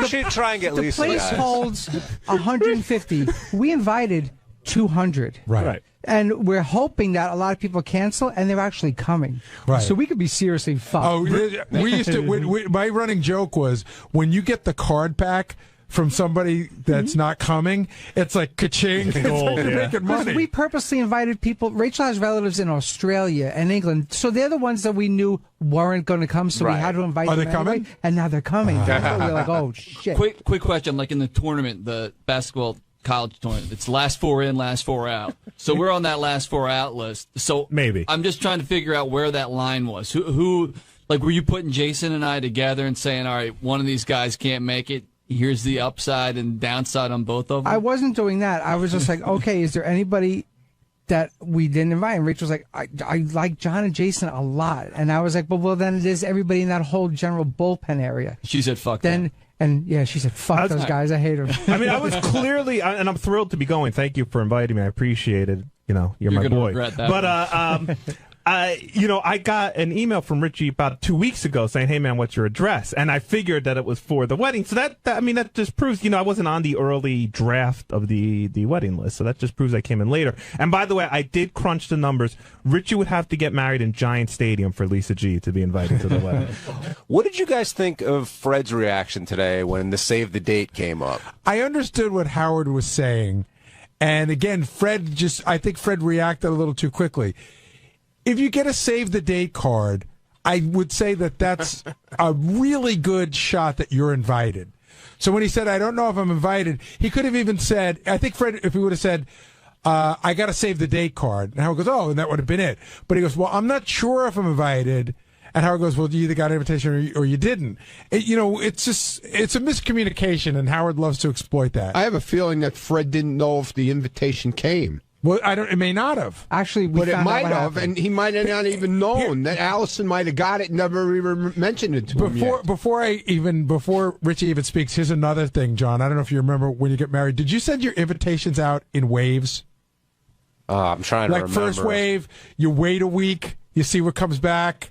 Second wave, I think we had a first wave and a second wave. Is my small recollection of that. I think we sent them all out in one shot, like family and friends. But we had, like Richie was saying, we knew, or at least we thought some people weren't going to come. Right, I think we waited to make sure some people weren't going to come to send out the second wave. Is my vague recollection. You sent yours all out at once? Well, a week apart, not. But why a week apart? Just that we had to get those stinky heart stamps we had to buy more of and all that. But it had stuff. nothing to do with nothing like aid. There was no hierarchy. No. They all just. Fred, by the time he got to save the date and the invite was mailed, he moved, and that's what happened. Oh, that would make sense. Yeah, within like a 3-month time span. John and Glenhead, you're on the wrap-up show. Hello? Hey, John. Hey, how are you? Hey, Gary, it's John from the Vineyard. Hey, John, what's up? How are you? 2 quick points. Number one, I've been in the Mr. Munt's company many a times, Ronnie. I'm tired of people picking on him. He's such a gentleman and such a great guy. That's the one thing I want to pick on. And then the second thing is, Richie, how classless of a move to not invite Mrs. Jordana to the wedding and put poor Benji in this situation. And those of you that are friends with Mr. Wilson, you should really think about his character and what type of person he is, because I wouldn't want to be friends with a guy like that. Wow. That's why you're not my friend. No, I know, but it's... John happens to be a nice guy, but I don't know why he's picking on you, man. I don't care. He doesn't like you. That's fine. I like you, John. It probably would have been better to either all in on Benji or not at all. You're right. You're 100% right. In hindsight, you're 100% right on that. See, Richie and I agree on some stuff. Yeah, we have moments. Are you hurt? He's awful quiet. He must be hurt. No, well, it's kind of. I don't like when people take shots at my girlfriend. I think, like I said, I think it's out of jealousy. She's extreme. She's much hotter than the average girl here, and she's much more talented. And I think there's a lot of jealousy and a lot of fear of that. There isn't, Benji. I'll tell you right now to your face. There isn't jealousy. When I'm jealous of her. The night that we first met her at Rick's, Ronnie was there. Was the general consensus that she was not a nice person the night everybody met her? Yeah, everybody thought she was a snot. Exactly. To be honest with you. Exactly. She doesn't lay all over you guys. No. I'm sorry, you know? No, it wasn't lay all over. It was hello, I am, and it was an attitude. And it was an attitude she's back. shy. She's and a then little the next shy. night She's at the a little Christmas quiet. party, which was discussed about on the air big time, that a lot of people have problems with her. Well, I think you guys that's her expect way of girls, coming across. You maybe guys she was expect shy. a certain type of girl. No. She's a little bit classier, a little bit brighter, a little bit more talented, and that's what happened. Then who? Then like my wife, as a for instance? Than me. Oh. Okay. I understand. Well, I mean, what are you going to do moving forward now? Are you going to invite anybody who's not invited? Well, see, are you to me, that's even a more obnoxious slap in the face thing. It's more condescending to say, "Oh, Gary, here's your invite anyway." Well, I mean, you could say would you could take that as like, what the fuck? I'm an afterthought or something like that. Listen, again, I'm not expecting. No, I'm saying, but it could if you came to me and you said, you know what, I thought about this, and we've had our differences in the past, but I would like to try to put it behind us. So I'd like to invite you. That I would understand. But if you just said, here's an invitation, it just came in the mail, that'd be weird. Do you want to know, Gary, the honest truth? It was 50-50 with you up until like the last second. Yeah, I thought that it wasn't a hard no right off the bat, like fuck him. No, it was 50-50 up to the last second. When I knew the invites were going out, I thought it was if I was going to get invited at all, it was going to be Rachel's decision. Because I think, she likes you with the exception of pulling her chair away from her, I think we mostly get along really likes well. You a lot. And I happen to like her a lot. And again, I don't want to insult you with this. I think that you have, since you guys got back together and got engaged and all that, I really think you've become a nicer person. I've tried to be. But I've actually seen that. I've made a conscious effort. And when I said you've changed, noticing it. But I said when you've changed in the last, when I said you changed in the last 2 years, I really feel that. And by the way, just so you know, when Howard came back and said something on the air that day, and you said, "Oh, Gary must have clouded him at dinner," this is exactly how it went. Beth, the lovely, sweet Beth, who's the nicest person in the world, we're sitting at dinner, and she goes, "Oh my God!" She goes, "It's gonna be so much fun." I heard about this. Yeah. Did you get the invitation to Richie's wedding? And I go, "No." And she goes, oh. I said, "I won't be getting an invitation." And she said, "Why not?" I said, "I don't think Richie likes me." I said, "We don't get along that well." And that was it. I didn't say nobody likes Richie or anything like that. Right when I came out the studio, people were like, "Whoa." She was surprised to find that out. Beth was really surprised. Beth thinks everybody likes everybody. Yeah. Which is a good way to live life. Yeah, it's a great attitude if you can have that. Now, I got that attitude. Oh, yeah. On Wednesday's wrap-up show, all the talk was about Bobo's treasure trade, everything that Bobo went through to get his valuable items for his shrine, and how Sal shined. And speaking of Sal, he told us the genesis of 𝗦𝗏𝗿𝗱 and the difference between a legitimate rape parody song and an illegitimate rape parody song. Yes, you got to see that.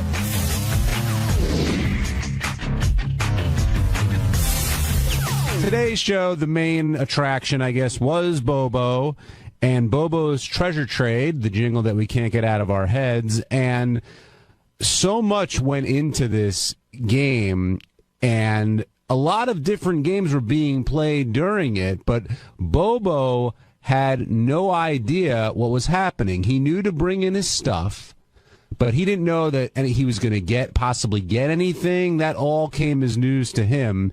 But he was here extra early and prepared, and I think he had a good time doing what he did. Doug Goodstein, do you agree? I think he did. I just, personally, I wish it was more destruction of his items, which we didn't really go there. You saw he wasn't going to part with that stuff. But the physical stuff was fantastic. I'll tell you, the thing that surprised me the most was the Leroy Neiman poster. Like, I know it's his most treasured item, and he loves it. He wasn't going to give that up for anything. Like, no, I wonder if what Howard could have done. Maybe Howard could offer like a photo session or something like that. No, I think if Howard said, "I'll give you everything." Oh, for the Neiman. Yeah, that probably would have been about it. But John, can I ask a quick question? Sure, Steve. Who is Leroy Neiman? Should I know him? Yeah. What's the deal? He's a famous artist. You should definitely know And him. what does he have to do with Howard? He did a painting for Howard back in the day for the show that Howard hung up in his place, and then Howard in turn gave it to Bobo. Oh, Howard gave it to Bobo? Yeah. Oh, all right. Thank you. You're welcome. There's got to be other people that did. Which is funny because turns out Bobo destroyed it himself. He just that's what he broke it in the car. Yeah, the poor guy. Really? Oh, yeah, the frame cracked. No. Now, as things came up, the first thing offered to Bobo was Robin's bra, and I didn't think he was going to take it. The stunt was offered, and then a trivia question, and you could tell he wanted it, but I think he thought that was the whole game. Like, it would be the bra. Right. And once it clicked, and it takes a little while to click with Bobo, that there'd be more stuff coming, he jumped all over it. And that's where my pal over here came in to shine. Sal, congratulations. Will you not smoke that in here? Sorry. Thank you. Seriously, don't bring the electric cigarette in here. I'm celebrating. Celebrating what?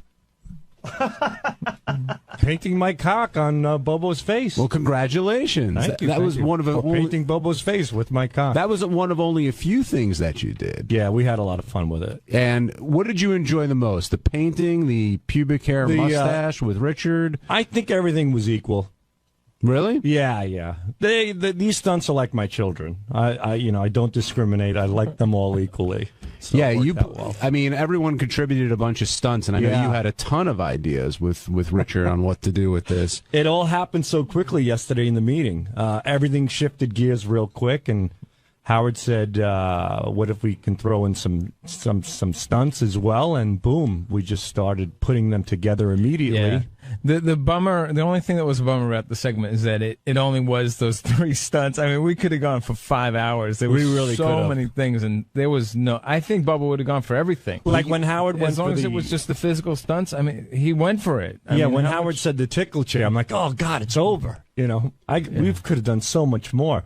We were going to play the bongos on Bobo's head with our penises, Richard and myself. We had a lot more ideas.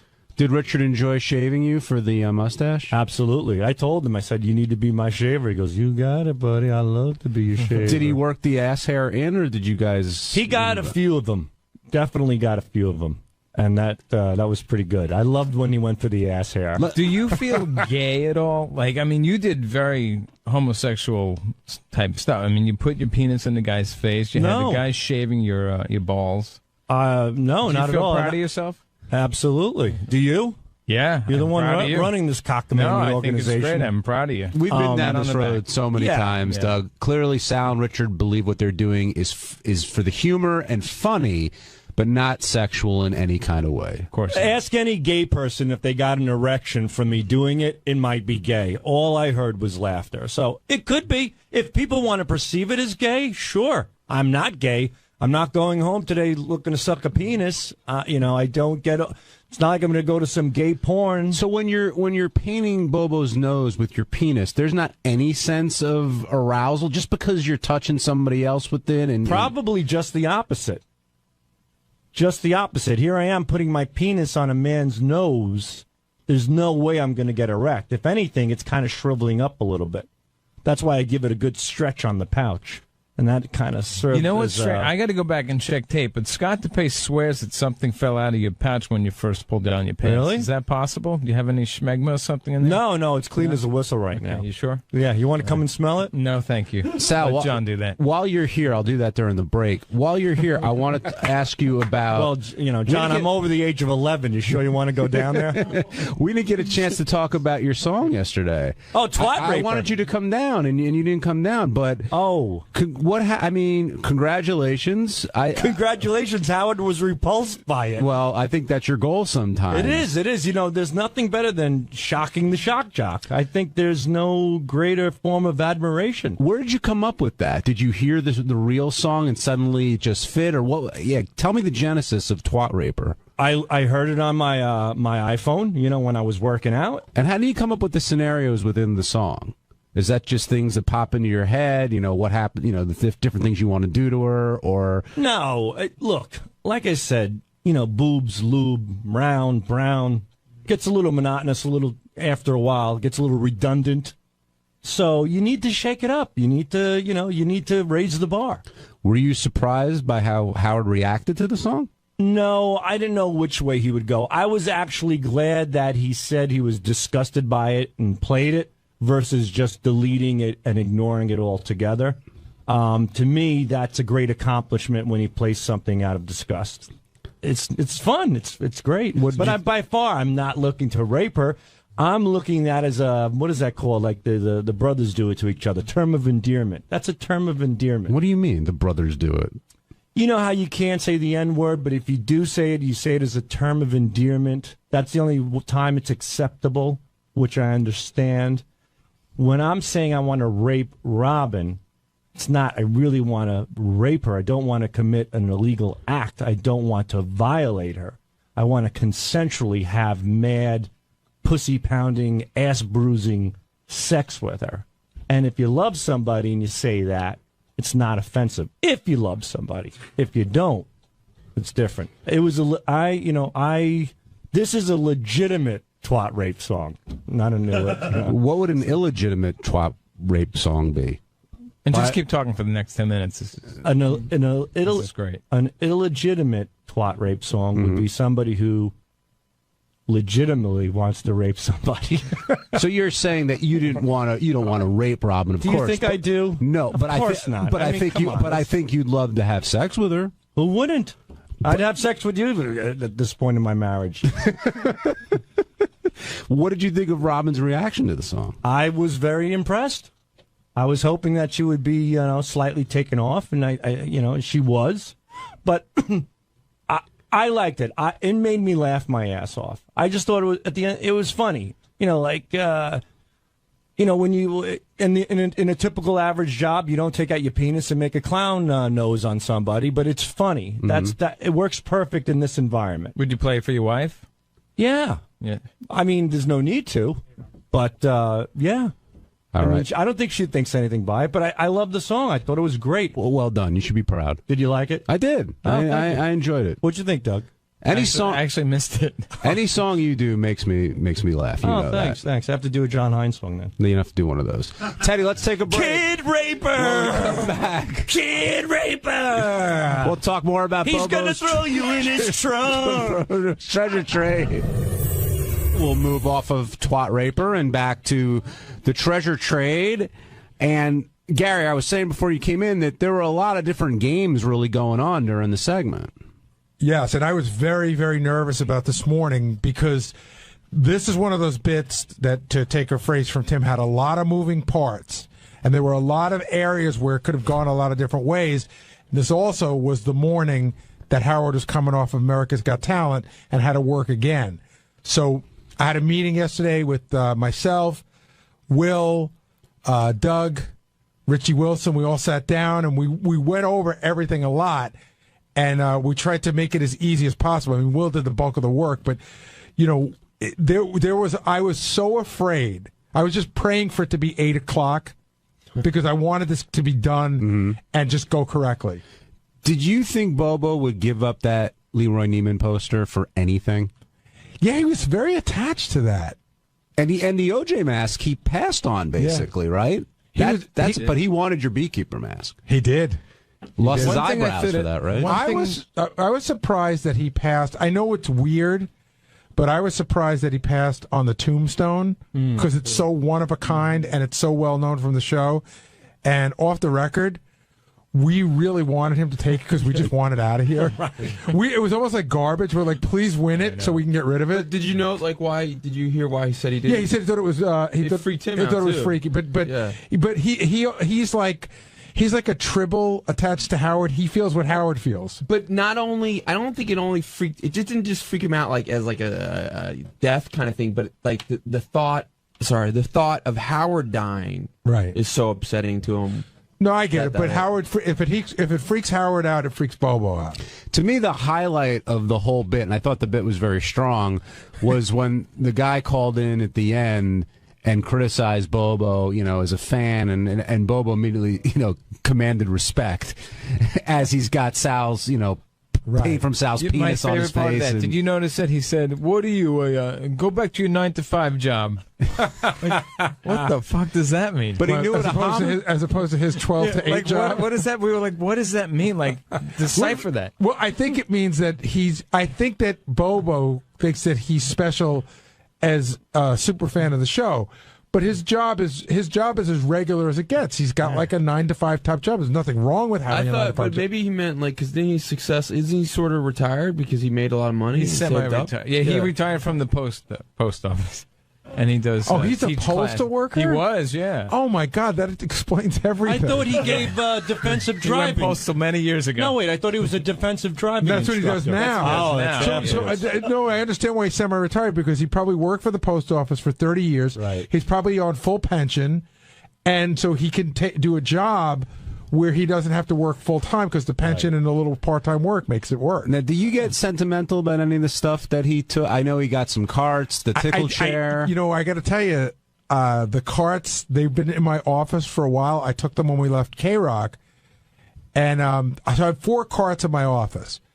A song of 𝗛𝗿𝗍𝗿𝗱, John with Ringo Starr, the Tarantella music, and a cart of when Jackson played football, and the announcer announced it. Howard played it on the air. And I think I just grabbed those randomly on the last day, but I remember thinking, all right, John with Ringo, that's a big deal. That's iconic. Oh, and I have China singing her song. Oh. And so I had to give a couple up yesterday, and I was almost hoping he wouldn't take them because they actually mean something to me, although they're fucking useless.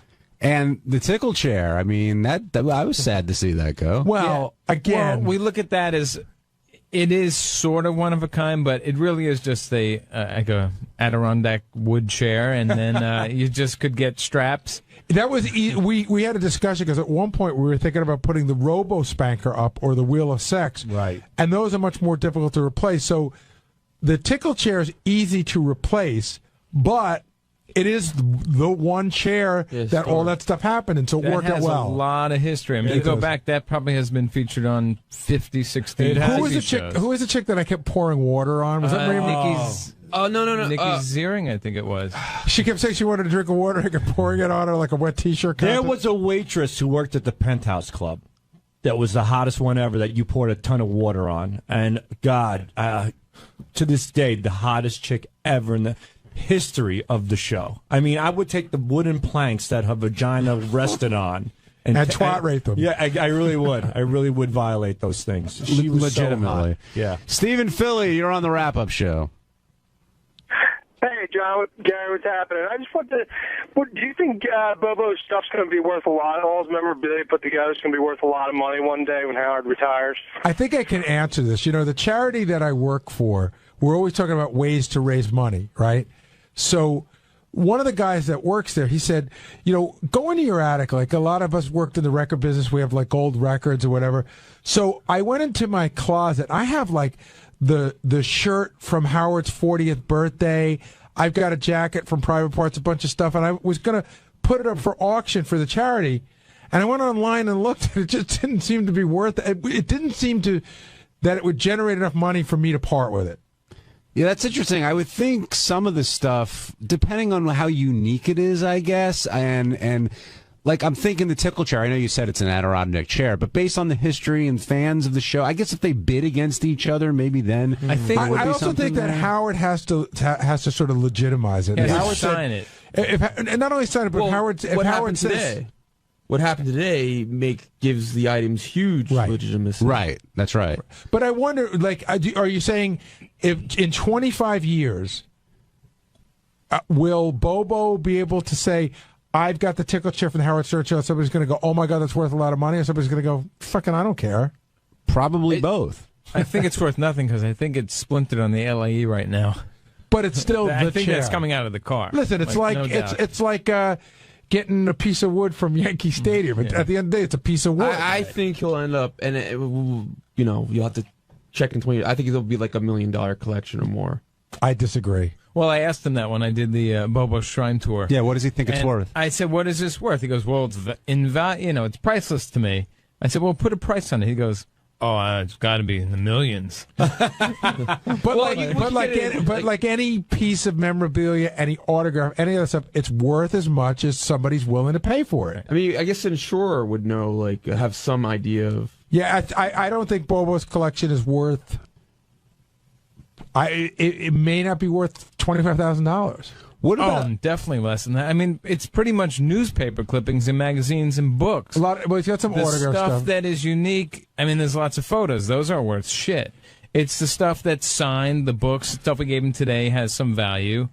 And I laughed really hard. I was watching the piece that you guys put together that's going to run on TV, and he was even impressed that he's got a copy of a book that my mother signed, which made me laugh my ass off. That's his number 2 most valuable thing. Sal, what do you think of Bobo's passion? Because you're a passionate fan of the show, and of course you're part of the show now, but do you understand where he's coming from, why this stuff means so much to him, what he'd be willing to do to get some stuff from the show? You know, everybody has their thing, and for Bobo, it's this show. I certainly get it. There was a show one time on MTV. What was it called? There was these people who were obsessed with certain bands and whatnot, and they had the most ridiculous things. There are people who collect locks of hair from rock stars and whatnot. What about you before you worked on the show? Did you ever collect memorabilia from the show? The only thing I have from the show is when I was a guest on it, you guys signed a book, which I still have, and Howard signed a Private Parts poster. That's it. But you were never big into you're not one of those guys like, God, I'd really love to have the seat cushion. No, I'm not a collector type of guy. I just don't collect stuff. It's not me. But I get it. I mean, Bobo's obsessed with the show. It's an obsession, and you know what? If it makes him happy, so be it. The guy's been listening for so long. He is a super fan. He got something good out of it. Like my cock hair on his face.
𝗫•Shepard is on Parenthood.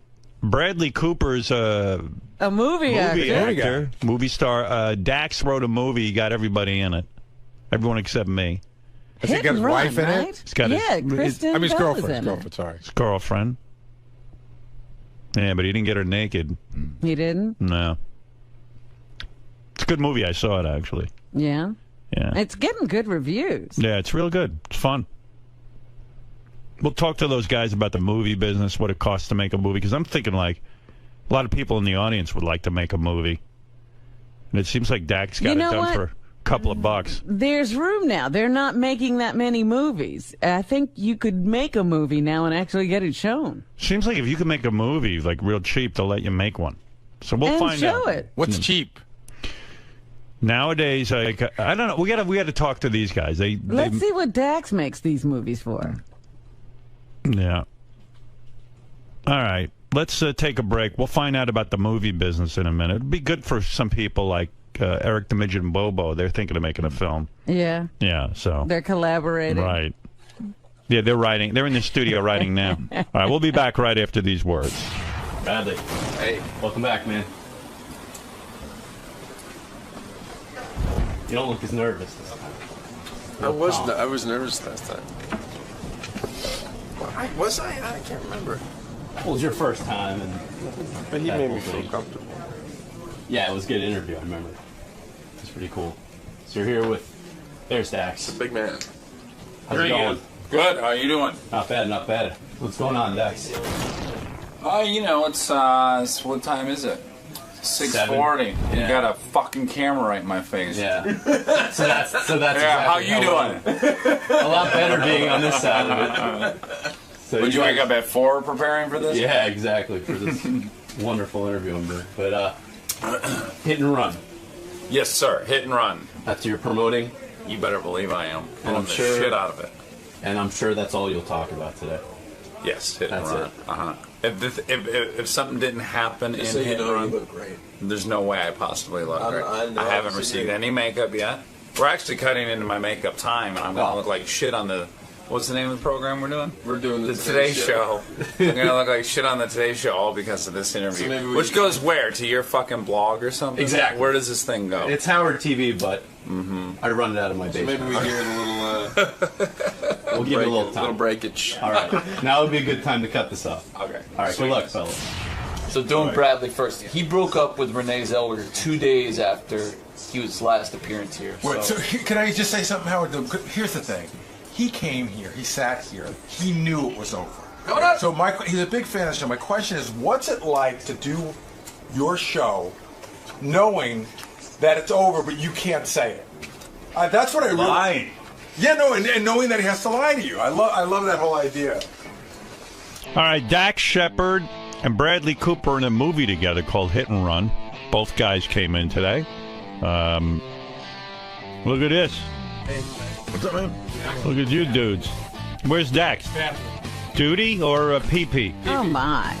What's that? Dax, what'd you take a dump? Yeah. Hey, man, we work here. Not very professional. Good to see you.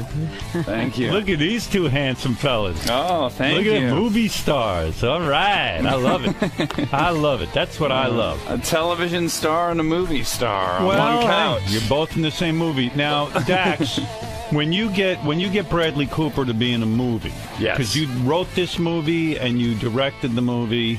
Yes. But Bradley's a tough guy to get because of the success of Hangover and all of that. His quote is very high. Yes. Well, so do you call in a favor? I absolutely do. And let me just say, are you guys personal friends? Yeah, we've been friends for over a decade. Best friends, pretty much. So how does that work? Do you ask him directly, or do you have to call his agent? No, I ask him directly. In fact, I call him and I say, hey, I want to do a car chase movie. I want to write a role for you in the movie. What do you think about that? And he says, yeah, I would love to do that. Yeah, but Bradley, you have a quote. Why do you say that? Yeah, I mean, yeah. Can you say no to Dax? Could you have? I could have. He has. He has? To what? Yeah, the most recent movie I wrote that we were going to do together, he said, no, it's a little bit too much like Hangover for me, for my character. And I go, okay, I totally respect that. And we are no and not problem. even for me, for the movie, too. I thought that it would, because it's not like The Hangover, but there's certain elements, and I think if I played it, it would do his movie a disservice. So you hated the movie Dax wrote? No, I loved it. Actually, and it's well, going and to it be was a great the same movie. character name, and no. Was it weird that the movie was called Hangover 3? And they go to Vietnam instead of right. No, but that is an uncomfortable position. Zach and Ed said yes weirdly, though. You know what, Howard? They didn't think it was